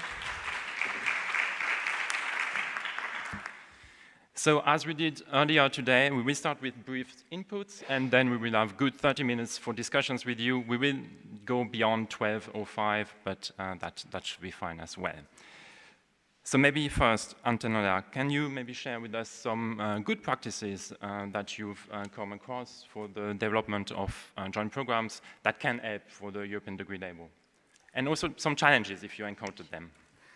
Sure. So thank you very much for this great opportunity.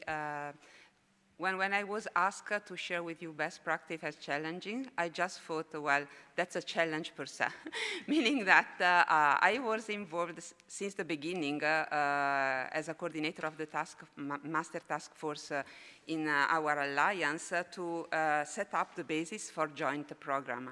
And honestly, at that time, and we are not talking about 10 years ago, but just 4 or 5 years ago, there was really big confusion on how to move and what to do, what was the best approach. And we start with, honestly, hours of online meeting to try to find out how we can find common basis. So after a while, being a pragmatic person, we realized that we need to be pragmatic. So what I think I like to share with you are some of the issues that we set up early on, talking about 2021. So the relevance of something that was already mentioned in the previous panel, to have a mapping of legal and quality assurance in the different partners of the consortium. This is a must. It was a must for us because each different nation has a different legal requirement, accreditation procedure, recognition rules. And after a couple of months of discussion ending up in nothing, we realized that that was a really important issue to start with. Because in this way, we could at least know where were the barriers. And although we probably did not really succeed in overcome all of them, because we did not succeed up to now to use the European approach for building up a joint program, we were able to solve some of the issues, exchange our need with accreditation agency and with the ministry, and being able overall to activate the joint program. The other important thing that also I'd like to share is the need to have a shared quality benchmark. This is a must. It's really important to have a single document, self-assessment document in terms of quality assurance, complying with the ESG and with the European approach rules. But this is the only way to have one document and not 5, 6, 8, 9 documents at the national level, which again, it will simplify when you have to build up a joint program.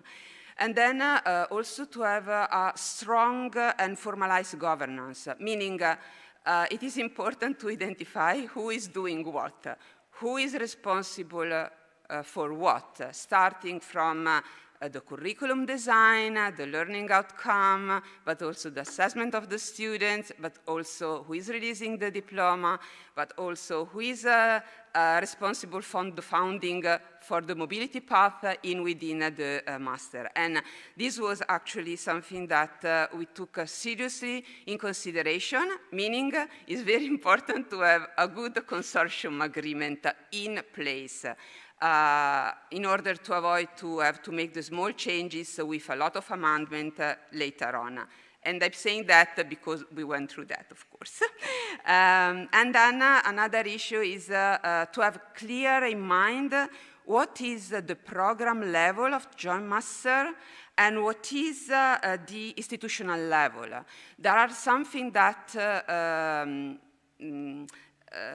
sometimes we miss these two levels, but it needs to be really separated, like the learning outcome, the curriculum, the student support, from, that is program level, from what is institutional. The institution has to provide the staff, the student facility, the funding, and it's very important to have to take into consideration both levels, but if you want to, in only one group, face the two issues, then you will get in trouble. And we start from try to have all the levels mixed together. It was a mess. Then we realize how it's important to separate. Not that the two levels doesn't need to talk, because they need to talk, but they need to work separately, in my view, and then have a moment of discussion when it comes to finalize the joint program per se. I found very important to use pilot experiments. So in EC2U, we activate 3 joint master, piloting different approaches to create a jointness. And we took into serious relevance we track what was the outcome after the first 2 years from the academic point of view and for the students. And this allow us to implement our master, and even now we are in process to activate the 4th one. And of course, the 4th one was much easier to build up with respect to the first 3. And for the last one, we also try to use the European approach, because in the meantime, and I will come back in a bit later on that, also in Italy, we are allowed to use the European approach, and we will lead this accreditation process. The other 2, let's say, correlated things are the relevance to know very well the research level of the institution involved in the joint master and the labor market need in the different country. Because you really want to have a joint master of high quality, but quality in a broad view, in order to satisfy not only the, let's say, educational part, but overall the formation of the student and overall the answer to the requirement of the nation per se. Then when it comes to the challenging, I have a lot of them. But the first one that I want to underline is the so highly mentioned European approach.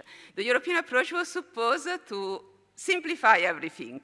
And it may do so in the future. I know that is in place since 2015, but there is really limited implementation. So very limited countries now are able to follow the European approach, accept the European approach, or activate accreditation throughout the European approach. Things are changing, I think, thanks to the momentum that we are all living. But still, most part of the country, they are in the limbo. So it will be really nice to have a comment maybe from Jean-Maël on what we do if the European approach cannot be applied because one of our partner countries is not recognizing or is not willing to accept it. At the moment, we are lucky. For the next joint master, we have the green light from all of them, but still, our national agency do not have experience. So what is missing is some specific guidelines, some specific template document, something that can guide us in the process. And I think that we really need to simplify stuff, otherwise it will be really difficult for the academics to be really engaged in activate the joint master, which I think are anyhow really important. There is a difficulty in harmonization because if you don't use the European approach, you go to national accreditation and all have different rules, different times. And the times, it seems trivial, but it's really relevant because when you have to provide document with different timeline frame, then you postpone the activation of your master. And then the last point I want to make is the cost for the European approach, which is also a challenge. We know that depending on the country that is using the European approach, you may be charged a different amount of money. And this is a personal concern.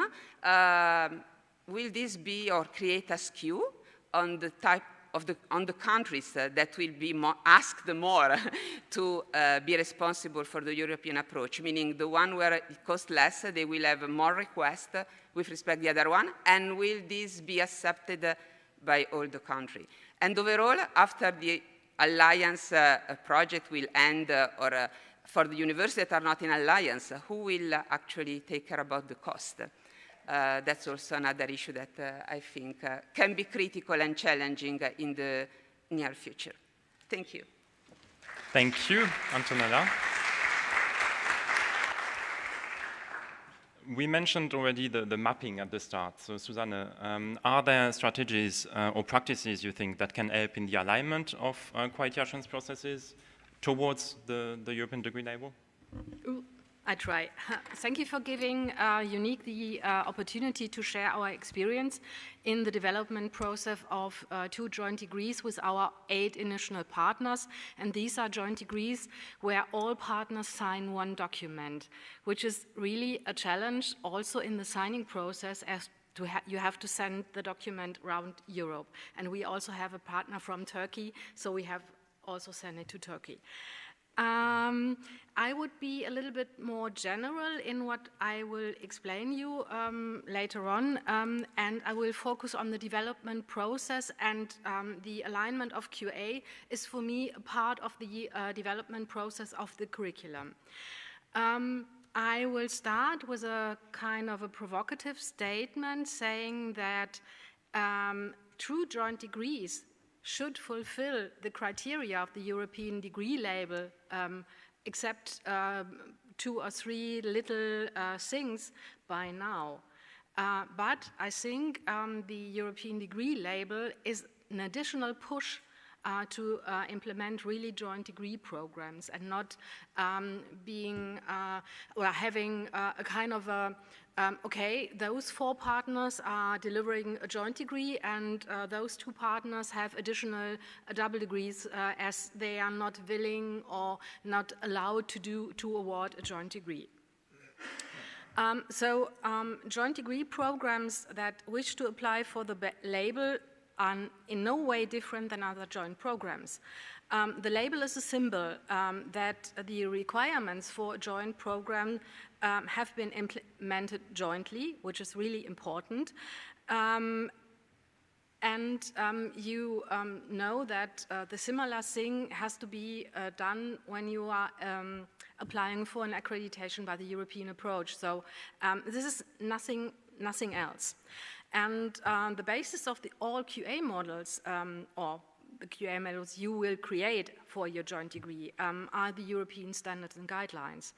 And in this question, it is totally irrelevant whether a partner uses the Plan, Do, Check, Act model or the EFQM model or whatever else is running through Europe with respect to quality assurance models.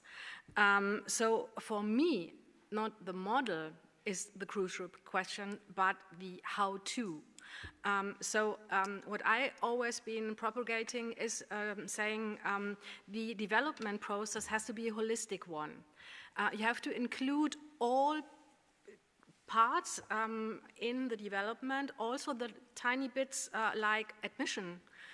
What are the necessary requirements in formal things for admission at EU universities or at the partner universities, or in the decision-making processes at the partner universities of a joint degree. So that's why I'm always saying the development process cannot be reduced to the development of the study plan and the mobility scheme. We have to look at all things. Also, and that's also why I'm saying you have to include all stakeholders of the university. That does not mean, that means not only the senior lecturers who are developing the curriculum or the study plan. You have to include the students, the administrative staff who is familiar with with all legal aspects. You have to include the QA people. You have to include persons from the admission office or from the examination office in order to get the information before you have set up a study plan, and then the administrative staff is coming, oh no, that doesn't work. And that's really not good. So we started in UNIC to find out nearly everything about legal and administrative requirements, and my colleague Catherine can say that was really a tough job. We've met every twice a week in order to elaborate what are our key points. We also talk about QA issues at the beginning, what is necessary at the partner universities. And this information we have incorporated in the development process and also in the discussion of the governance structure. And governance structure is also a key issue in talking about aligning quality assurance in your joint degrees. So regarding QA issues, I would suggest that the first step could be to identify similarities and differences in the tools and processes at the partner universities. Since the label does not prescribe a specific way of conducting QA, but it requires a binding QA agreed by all partners, you do not have to invent the wheel new. So you can look what the partners have, what is good, what is working for your consortium, and you have at another step agree on your aims for the QA. If you would like to have a shared responsibility for QA, saying that some partners are doing QA for the educational offers, the other doing for, I don't know, and you have some umbrella tools in place for overall things you would to monitor in your joint degree program, or you decide on having a complete new QA. So that's the question you should talk to your, talk or agree with your partners. Then, or in the process, you have to discuss this as well with the administrative staff at the universities conducting those tasks, so that they know what you are doing, that they know the partners at the other university, they are in contact with them, and they can build some trust with the other partners. Small note, clarifying data protection issues could really be time-consuming, so start with this early on. And to summarize, or in a nutshell, there's no one-size-fits-all approach because every consortium is different. It's important to agree on QA goals at the start and to know all legal and administrative requirements, red lines, and leeway of all partners. All relevant stakeholders should be involved in the discussion as equal partners from the beginning. And the most important thing we have seen is trust in our partners and to use all leeways you have. Thank you. Thank you. So Antonella said piloting different approaches of jointness in different programs. Susanne said no one size fits all. But we also said that there is a limited European approach implementation, for example. So Patrick, what can alliances, institutions with agencies and policymakers do to reduce these barriers for international cross-border accreditation, collaboration? Is there something ENQA can do, EQUA or others? I think the shortest answer I can give is we are here. We are already here today and tomorrow to start talking about this topic. Not to start talking, to continue talking about this topic. I don't know when you arrived here in Venice. I arrived, I think, now 24 hours ago here. And unless the moment I was asleep in my bed, I've been talking with many of you colleagues I already know and others I met yesterday about this topic, about the positive sides, about the ambitions that are very alive in the alliances, but also about some challenges and about different understandings on what this degree label exactly is. I think that it is very good that we have been already for a couple of years talking about this without material, and now there are this draft operational guide is already somewhere, but the fact that there is already somehow a document as a starting point for further discussion, that's already great. Of course, as we all heard this morning, the timeline for further discussion and also the scope for further discussion is limited. Nevertheless, I think we have to take the time now to do this. As you know, as was introduced by Alexander, I'm vice president of ENQA, and within ENQA we've been active the last couple of months exactly also in the policy lab and other discussion fora. What we are currently also doing is to gather reflections on this topic from quality assurance agencies that are somehow interested, involved in the discussions on this topic. So that's what we are gathering. Of course, then I received a couple of times the question, but maybe ENCA can make a public document with how they look at this approach. Then we say no, because a public document would make it more like a statement, and that can be interpreted as we are against this or that. No, at this point, we are in the phase that there are still many questions, and as Jan Mael also pointed out, a lot of questions came out of the first policy lab, and we are happy that what we see that in the next conversations we will all together work with these questions. So I think that's already a very good point. From my other position as head of FOREU4ALL, a quality assurance agency in Belgium, we had, in spring of this year, we had a gathering around internationalization. And one of the things that came out of that is that representatives of alliances in Flanders, and we have many institutions that are part of an alliance, that they don't talk to each other. So, and we made a solution to that. Our other branch, FOREU International, they organized now a week or two ago a meeting for the Flemish representatives to share there a lot of thoughts on working within an alliance. And it would not be a surprise that this topic of the European degree label was the main topic of their first meeting. What is my message here? I think how to remove barriers start first by talking with each other as representatives of alliances, because there's still much different approaches and clarity.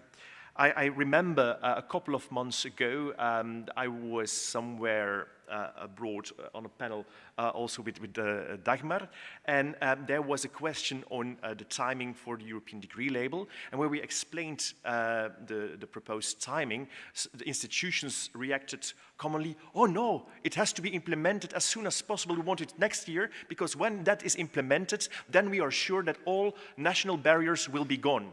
So this was the interpretation they made. We were a bit, yeah, Jan Mael is now also, you can't see it, I can see it, he's smiling, oh yes. But it was also interesting to see that in that country, many of the higher education representatives had the idea, well, this system will automatically reduce barriers. So I think there some more information at a certain point has to be given. Of course, it has to come from different sources, and that's why we all have a certain task here. One of the reasons why I just said we can't go too fast, and I know there are strict timings, but one of the dangers if you go too fast and the system is not mature enough, then there is a risk that starting with the product, that there will be strange use, a very different understanding of it.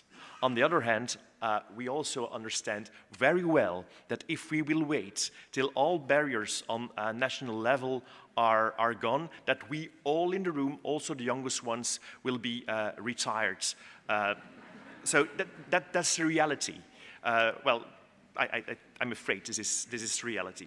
But a couple of things I want you to mention just as an example. The question, and Jan Mael pointed out a question he often receives, what is this European degree label? What is this about? And I'm sure that in the heads of the colleagues who designed it, it's very clear, very straightforward. But still, if you would ask here in the room, what is it exactly? Explain it in 1 or 2 sentences, we will have a big diversity of interpretations. What we, from a quality assurance perspective, see is that we think the label has to be a sign of quality. We hope that it is more than just a political tool, but also a sign of quality. And then, as was already mentioned also in this panel, we, in the European higher education area, we work as institutions and quality assurance agencies and ministries with the system of the European standards and guidelines. And one of the key principles of those European standards and guidelines is that you work with peer review, where you do an on-site visit, and then you don't work only based on paper, but you start talking to the different stakeholders. And there we see that the idea is a bit different. And that's one of the things where we still have to talk about, because this is still a bit unclear, because this is totally different from what we are used to work with, the peer review, with on-site visits, talking. Maybe certain aspects are just a document, but then, of course, documents can be made very easily. And what we don't want is a kind of label that doesn't have a real value. So I think if I see, and I listened also yesterday to all the effort that has been done within alliances for the joint programs, also thinking what do we want from the label, what would be good for us, what can help us, then I think also from the perspective of the European Commission, you want to have a real added value for the European community. Another small point is that we see a lot of, we see that there is a possibility to have also the degree awarded by self-accrediting institutions. That sounds interesting. If you look now at the European approach, there it is now for quality assurance agencies doing that. Perfect. But in many countries, one of the reasons why they don't use the European approach is because institutions say, well, we have self-accrediting powers, we don't need this system, and so on and so on. So I understand this. Those who know me, it's not a coming out when I say that I'm someone really advocating for the European approach. But on the other hand, I do really understand that this European approach is in some countries at this moment not seen as an added value because of the cost, because of many resources, also human resources that are there. When we have then self-accrediting institutions that can award the label, and those might then also award labels in other countries. If you have a partnership with a self-accrediting institution awarding the label also, in fact, in another country, then I'm not sure if on the national level our ministries are in practice, and maybe more than our ministries, our politicians in practice will fully agree that other institutions come on their territory. I think, and I don't want to be negative, but I just look at the reality of the European approach. And again, we have to think about this. And here I see certain barriers, but we have to think about how to overcome them. And we can do this along the way while introducing the label, but still certain thoughts are necessary about this. Thank you. Can I just, yes, please. Just but I'm sure we will also have questions maybe on some of these questions later, but go ahead. Just a small point from quality assurance agencies' perspective is the question how in practice we will be able to assure consistency also of those who will award the label. How will we as quality assurance agency, and now I'm also in fact asking questions to myself, to my organization ENCA, but to all quality assurance agencies, how can we ensure that there is consistency? There will be a financial aspect on that. You can say, well, we see along the way how to deal with that, but both for higher education institutions and for quality assurance agencies, there is this issue. And last point, of course, is to see, are all quality assurance agencies really eligible to do that? And I think there is some more work on feasibility needed there. And I think on other topics we can comment later. Yeah. Thank you.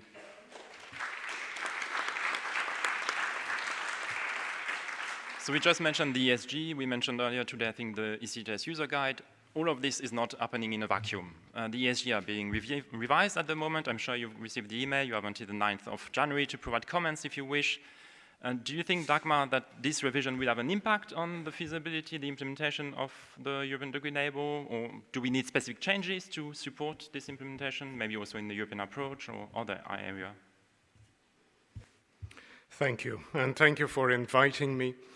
First thing I want to say is that rules are very difficult. Laura said yesterday that we have exactly 8 minutes to talk, and that we have to sit in a certain order that matches the photos in the background. And up to now, none of that has happened. So how complicated are things if we have already a European approach that is difficult to be installed in the by the European Commission and by all the accreditation organizations, and now we have a surplus with the label. So, will the European approach or the changes have an influence? Of course they will, because at the core, if you look at the guide, at the core of this label is the use of the European approach and of the European standards and guidelines. So they are a key for it. So if they change, there will be changes for the guide as well. So in a sense, we have three moving targets. We have the ESG that are now in a round of consultation. Then there will be the changes of the European approach based on the European standards and guidelines. And then we also have the label. And so the label, in a sense, as I said before, is to make the European approach of the idea of joint degrees more attractive, to make them more easy, to make them more installed. So that's, in a sense, one of the aims that can be linked to the label, so to make it more attractive. But then you have to ask, does the label solve the problems we had with the European degree or the implementation of the European degree? And what we heard in previous sessions is, well, there's work on a mapping. And I think the mapping is very important, because the mapping will show where the problems really are, problems that are case for the European degree, but that will also be problems for the label, because if that's not solved, we can continue talking about it. So, in a sense, I'm a philosopher, so I will guide you to the paradoxes, because I think the label at this moment is a little bit paradoxical.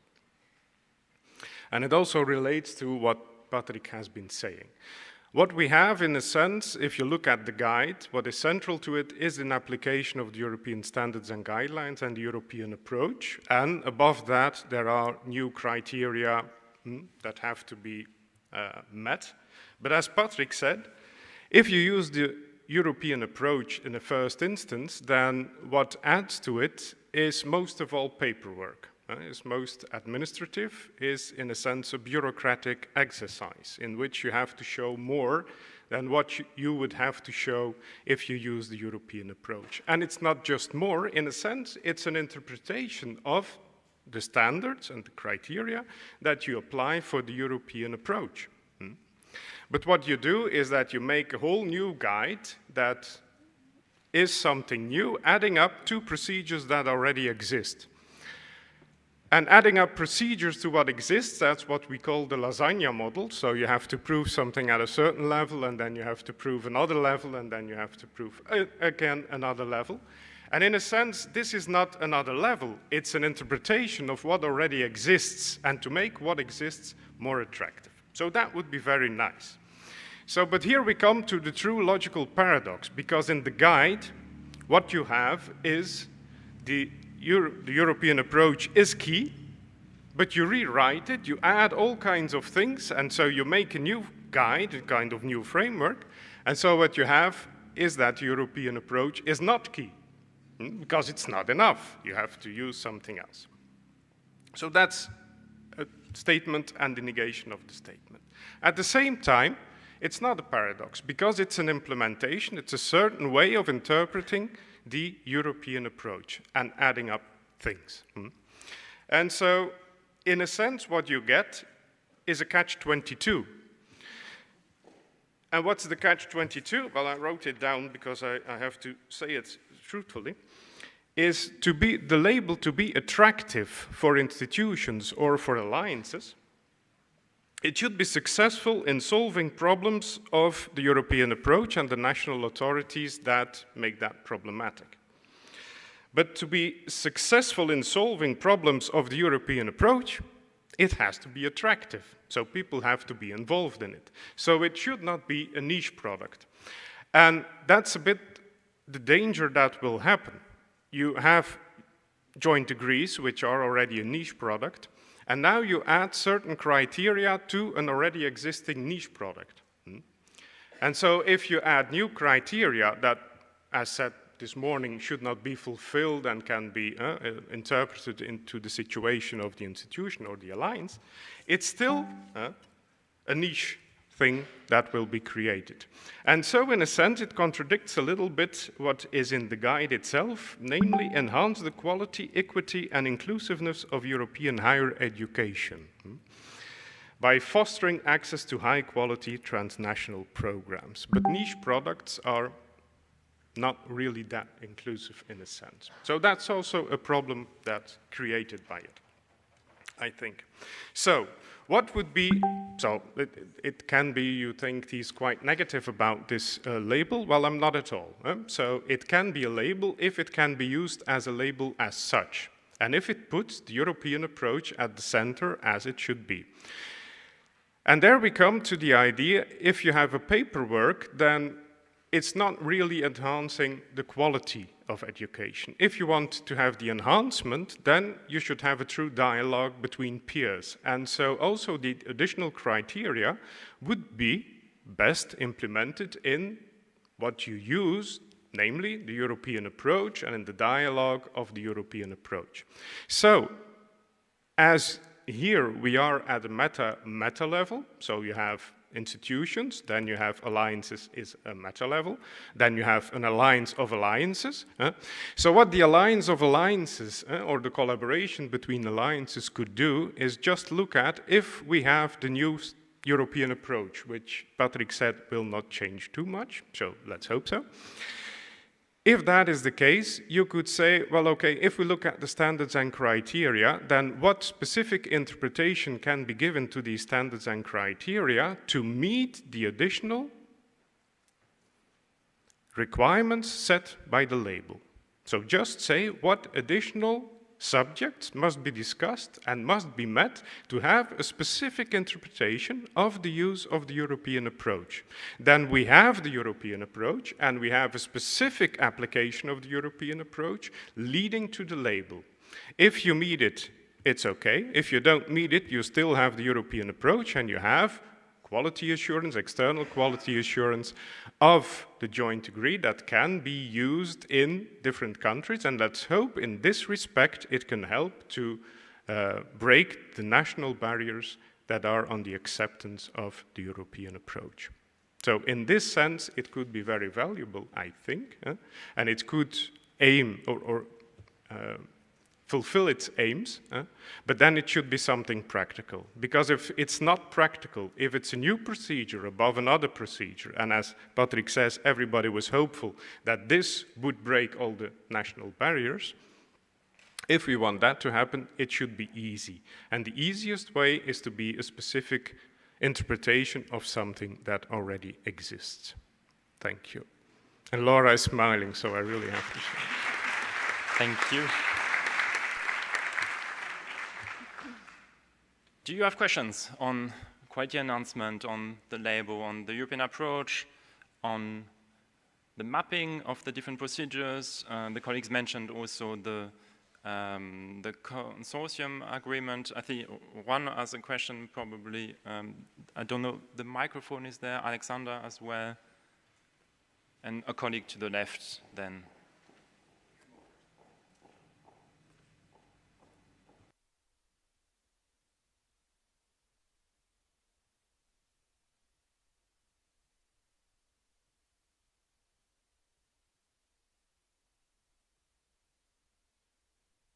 Now? Yes, right. Yeah, thanks for the very interesting panel, Alexander Shushnia from the European Quality Assurance Register. I just wanted to touch maybe on a few things that Dagmar said. And by the way, Dagmar, I didn't know that we share an academic background. I'm also a philosopher. So this is actually a conceptual comment. So I think that works. When we talk about the relationship between the European degree criteria or the label criteria and the European approach, I do have this kind of a fundamental conceptual distinction. I think it's debatable. I'm curious what all of you will think. So European approach standards are about quality, or at least quality assurance. That is obviously because they're derived from the ESG, which are standards for quality assurance. In my understanding, the European degree criteria are not, at least not in totality, quality criteria. There's something, if I can use the analogy, well, there are plenty of examples, but I'll maybe use the examples from, I know some of the Spanish agencies, QA agencies had a program of evaluating commitments to sustainable development goals, for example. I think it's very clear that when these QA agencies are doing it, what they're doing it is not evaluating the quality of these universities in the traditional sense, how we do quality assurance, right? That is exactly how I see the European degree. It involves some things which are which can be mapped to the quality issue, but they also go beyond. So what I would say is the most pragmatic way, and I fully agree, one of the key issues is simplicity. I cannot emphasize how detrimental to all the things that we build on in European higher education is the overwhelming complexity of it. So we need to reduce complexity as much as possible. I would say go through the European approach accreditation. First of all, we need to procedurally integrate it so that it's one process. That's the first level of simplification. Then in substance, in the criteria, whatever is already a quality criteria does not need to be evaluated again. I go back to the proposal Jan Mael made in the introductory panel. I would be very happy with that. Put it maybe even as an eligibility condition. And then the things that are left over can actually and should be evaluated because they have not been evaluated through the European approach. I would again make an analogy to how some QA agencies are awarding some labels already when they do accreditation of study programs, so universities can opt in. So yeah, I'm just wondering on your reflections on that, do you also see that these are not necessarily quality criteria, or would you say in a certain way these can all be mapped to the quality issues? Thank you for the question, and I think I fully agree with you. The one thing is the simplicity, so have it in one evaluation, but also because this morning, and I think that was quite revealing if they said, well, okay, it's not really a standard that has to be met, it's a kind of intention you need to have to work on and see how far some things are evolved in the system. And so that's the difficult thing. So that's something that has to be discussed. That's something that cannot be in paperwork. And that's why I would suggest if you can integrate it in this one procedure in which you have a panel, in which you have peers that can also discuss in what sense you're meeting some of these criteria that are not really on the quality assurance side, but that also have to be met if you want a label. So you can have a true discussion on what is the quality of the program, and then you just have some extra additional things that have to be met that are not really related to the quality assurance, but that are related to obtaining the label. And so you can discuss it, but surely I think it's valuable to discuss it if you have this range of interpretation again of are you busy doing it and how far is it implemented? Because if you don't discuss it, it becomes a paperwork, and I think artificial intelligence is smart enough to make the most beautiful stories about how you meet these things. So just what you already have, and you will have a story about it. But is the story alive in an alliance, in a program? The importance is to discuss it, to see how much it is alive, and to have the peer review on it. So of course there should be the distinction, but I think it can be integrated if it's for a label. It's not.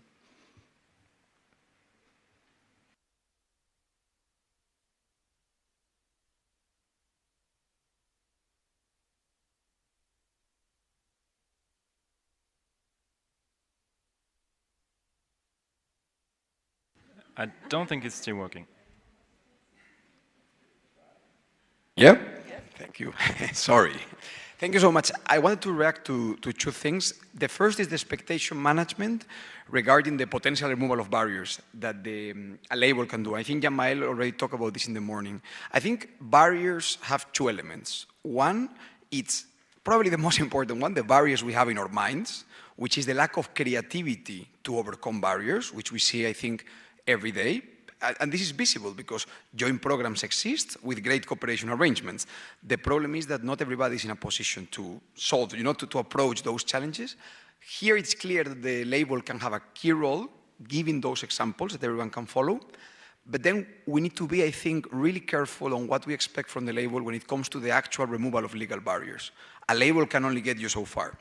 And here is where I think as a sector we need to press for coordinated regulatory changes. Really important, coordinated. when you look at the different ecosystem of higher education legislations across Europe, it's absolutely terrible, because even good intentions have led to terrible outcomes. You have changes only for Erasmus Mundus programs, but not applicable to any normal programs. You have like all this like of, I don't know, it's really, from a legal perspective, it makes you cry, right? So what do we need for that? I think many of the pilot projects suggested more top-down coordination from the Commission. I think that would be the desirable part.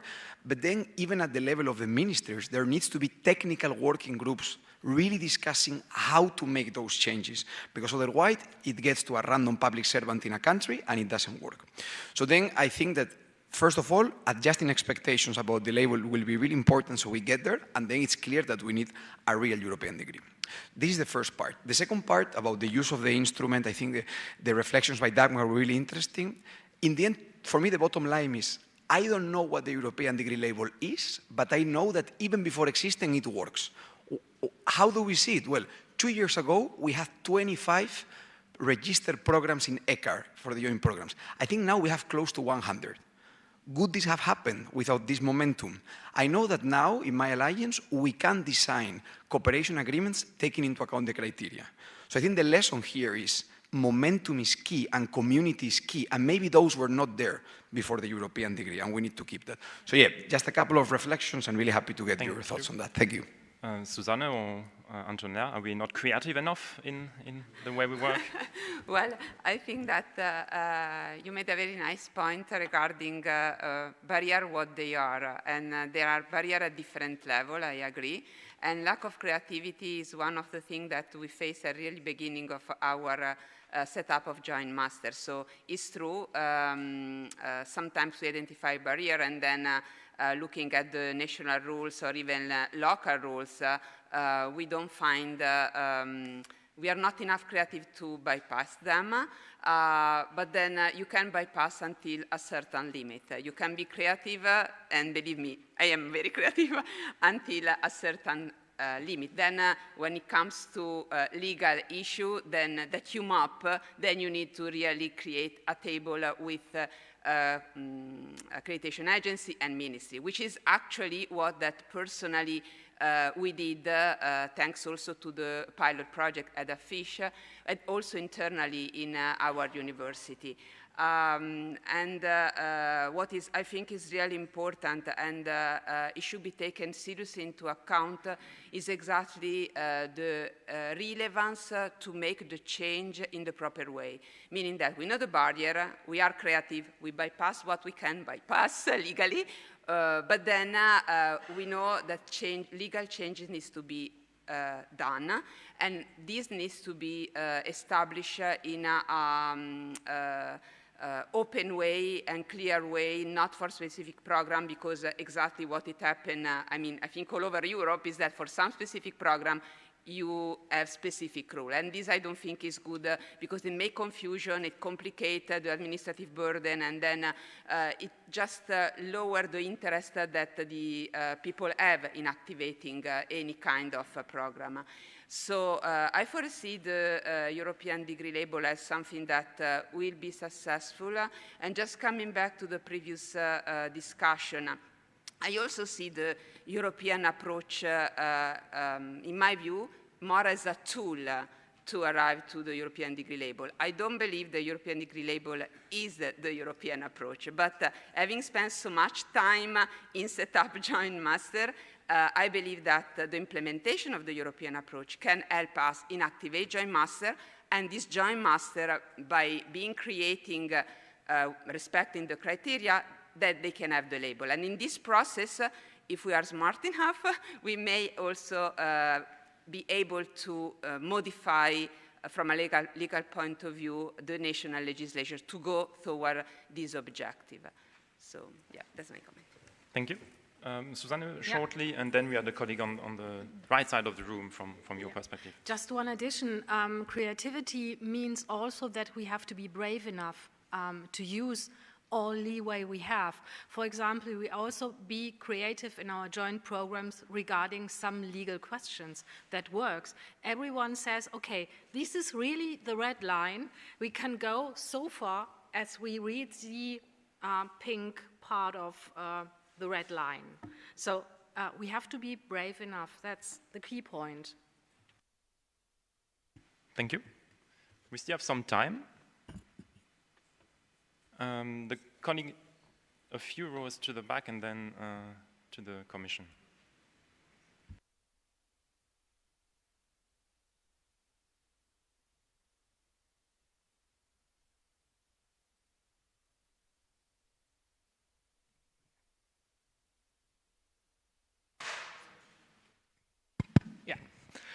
Isabelle Depree from Thomas More, Heroes Alliance. We already had a lot of philosophical discussions here, but I'm more pragmatic. So a question to Antonella and Suzanne. Would you try to get the European degree label now after you already have accredited your joint programs? Would you do an extra effort to gain the label? If yes or no, what? I would love to do so personally, so yes, the answer is yes.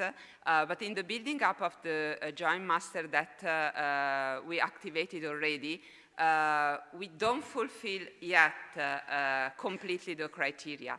Something that we are bypassing now with the fourth one because we know the criteria. For the other one, we are really working hard within the alliance in order to fulfill the only one that is missing, which is to have only one degree, only one paper for the joint program. So, but the answer is yes. I think it will, I will definitely go ahead and try to have the label after I've spent much time in the creation of the joint degree. Yeah.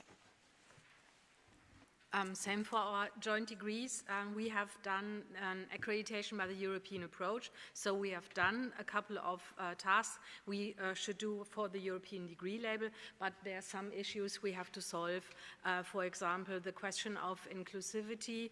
As one of our joint masters has an Erasmus Mundus funding, and inclusivity and Erasmus Mundus funding are two worlds. Thank you. I think Jan-Mai wanted, and then Fernando, and then maybe we close it because Laura and Mara still have a few words to share with you before the lunch break. I'll try to be quick. So Fernando also get to ask a question or make a comment. No, thank you very much. There's a lot of things that, of course, we heard during the first policy lab, and I think everyone working on drafting the documents has taken that very much into consideration, how to provide a reassurance that this is not a process that goes in all different directions, is implemented differently depending on it's a quality assurance agency, a self-regulating institution in different countries. I think there are ways to make sure that everyone can be comfortable with the process and that it's safe. Now, I wanted also to react on the point on the European approach. So the European approach is in the document is quite predominant there, because if we didn't mention the European approach, then we would have been told that we are just redoing the European approach. So I wanted to show that we are not redoing it. We are saying this is extremely important to ensure the quality of the program in general, because it's a joint program, first and for all. But it's also a program that has specific dimension that pertain not to quality assurance processes, but more to a labeling process, which it is what it is. And I think sometimes in these discussions I have a bit the feeling that we are kind of thinking we are inventing the notion of a label even.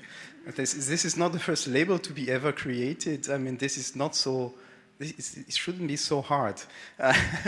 But what I wanted to say as well is that of course, when we look ahead in the implementation, so how does it work? Everything that is checked by the European approach is checked by the European approach. There's no need to recheck that.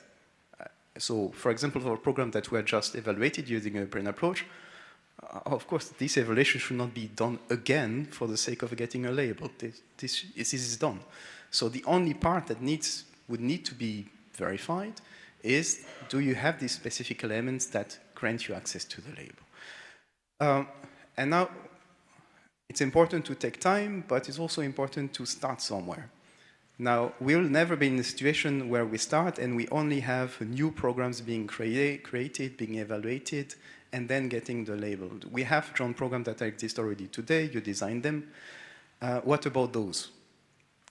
Can they apply to get the label without having to redo the entire European approach because it's integrated into it? Can there be some small ad hoc evaluation? Does it need a site visit? You tell me. I think we didn't want to suggest it because it would sound like too much burden for the quality assurance agencies and for the applicants. So on that, we consider that there is an on-site visit because it's in the standard of the European approach already. So there has been a site visit of evaluating the quality of the program. Then the rest maybe doesn't require so much a site visit. But ideally in the future, these two should be integrated. So of course, we say, for example, the label is awarded for the duration for which the evaluation is valid. So you've been evaluated 3 years ago using the European approach. You apply for the label. Okay, it's going to be valid for 3 years because that's the time of duration of the evaluation. Then in 3 years' time, you undergo a new evaluation, and then the label is checked at the same time. So it's only in transition phase in which there will be an ad hoc evaluation needed for those programs that already exist.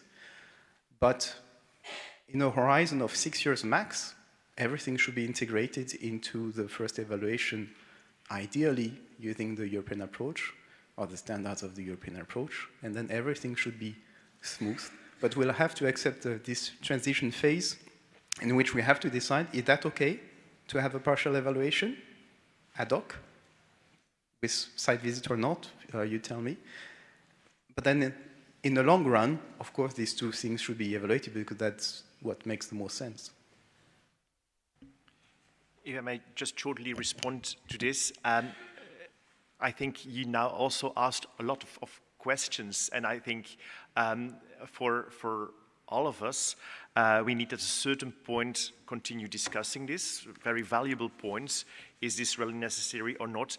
But I think there has to become, at a certain point, some clarity. But also first, before we have clarity, we have discussion. And there is a short timeline, and that's one of the things where I try to make the point that we have to be sure that the whole system is mature, so that all the efforts that has been done by you and all the others is not something that will lead to one of the so many labels, but that it has really an added value for higher education. Final question? Yeah, thank you very much. Fernando Garan, Executive Director from EU Connexus. I have had the opportunity to be also in different roles. I was president of SUI and I sit in the drafting group of the ESGs 2015, and also I've been evaluator of several QA agencies. I'm thinking that the trees are not allowing us to see the forest, and we are going around many things. ESGs are not the standards for quality, I'm sorry. ESGs are a framework for quality assurance. It's a completely different story.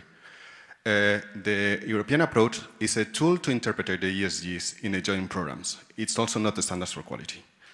The criteria of the level are criteria for a label, also not a standard for quality. Then we can say what the label is for. That's a different discussion. If it is a label of quality, of jointness, of an added value, that's almost a philosophical discussion. We have good philosophers around the table, so that's good as well.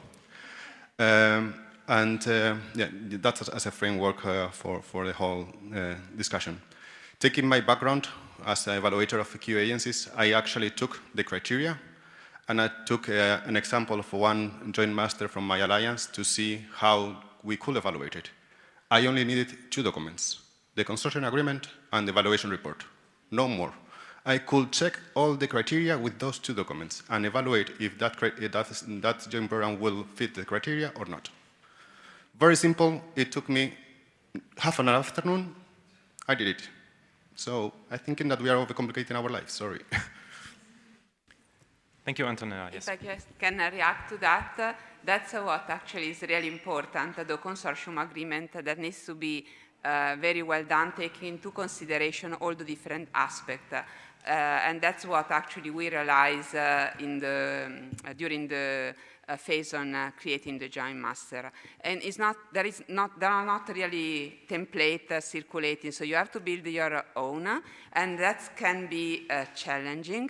But I agree. I mean, if you have a good consortium agreement, then we'll say that would be enough with the evaluation document. Yeah. Thank you.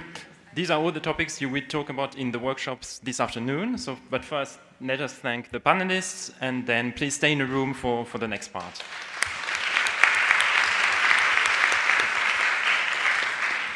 So Mara and Laura will guide us through what is expected of us this afternoon.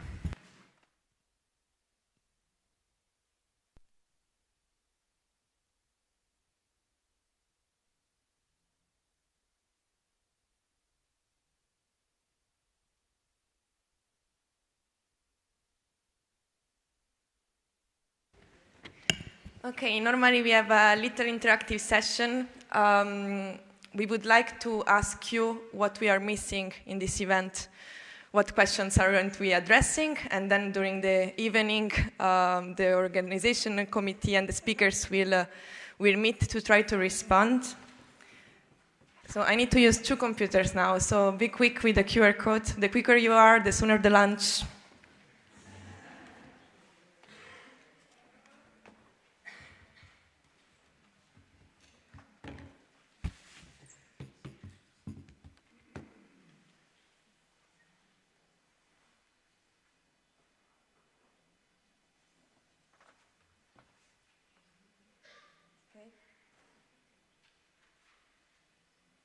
Does it work?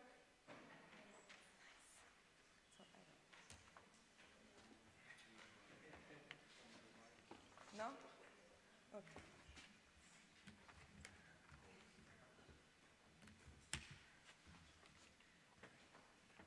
Si vede più il Lo so perché dovevo... lo metto io dall'altro computer. E dove lo metti? Lo posso mettere io. Vicino qui? Per farlo vedere. Lo so che devo... Un altro posto, se vuoi. We're not on the slide, you have to go. Posso farlo vedere io.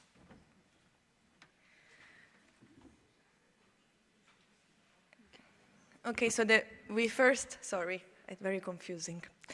To respond to your questions, first we need to know the target group. So what is your role? Are you a joint program coordinator? Quality assurance officer, policy advisor, secretary general, external stakeholders or other? Many others, oh my God. That will be difficult.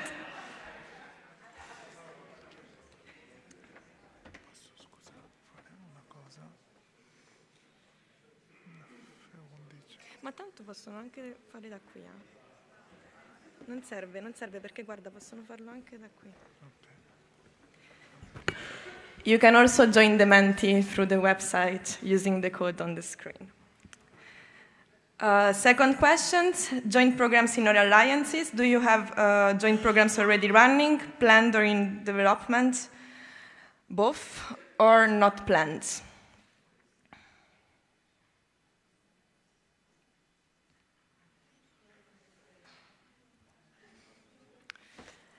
And then, how confident are you in your ability to contribute to the implementation of joint programs?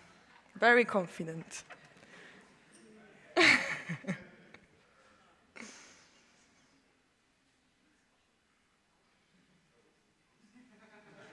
It's decreasing.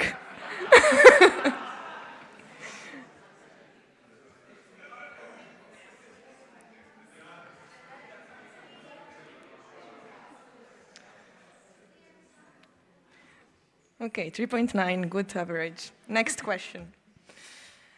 Which challenge do you envision when implementing a joint program in one word? 2 is also okay, but short then.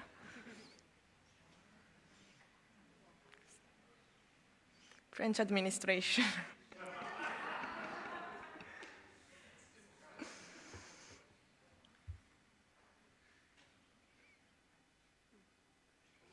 I think we should make a poster out of this.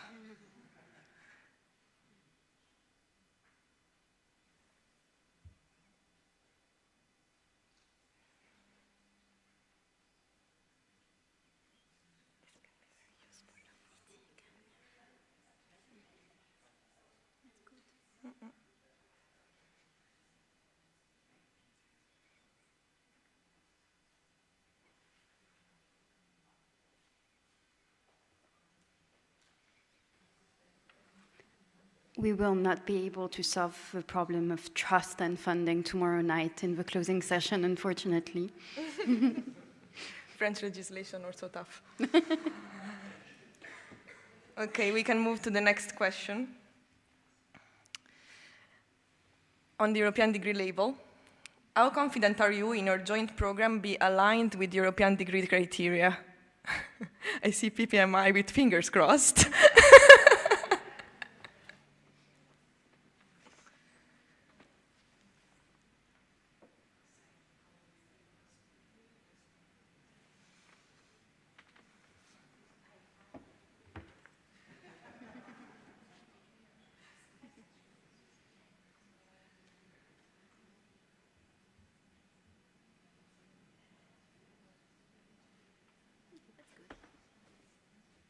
Happy with the result?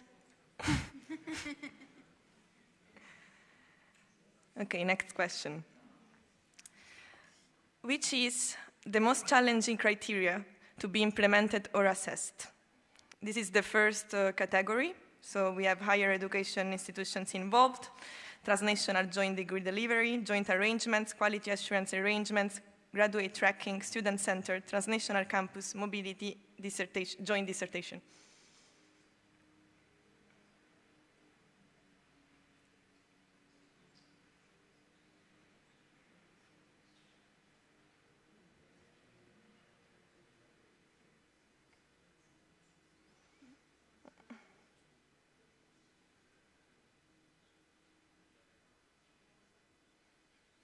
So we are addressing the right topics here.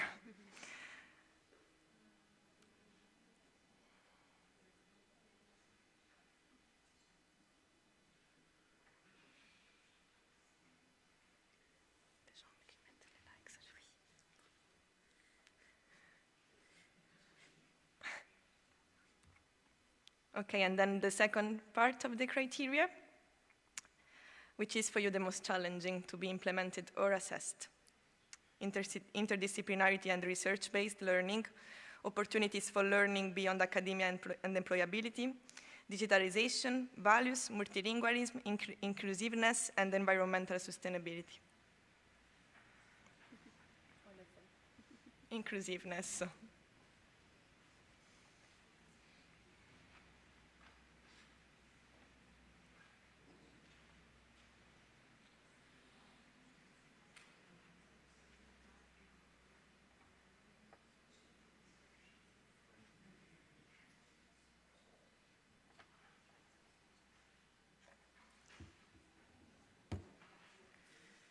Okay, this is the last question for tomorrow's session.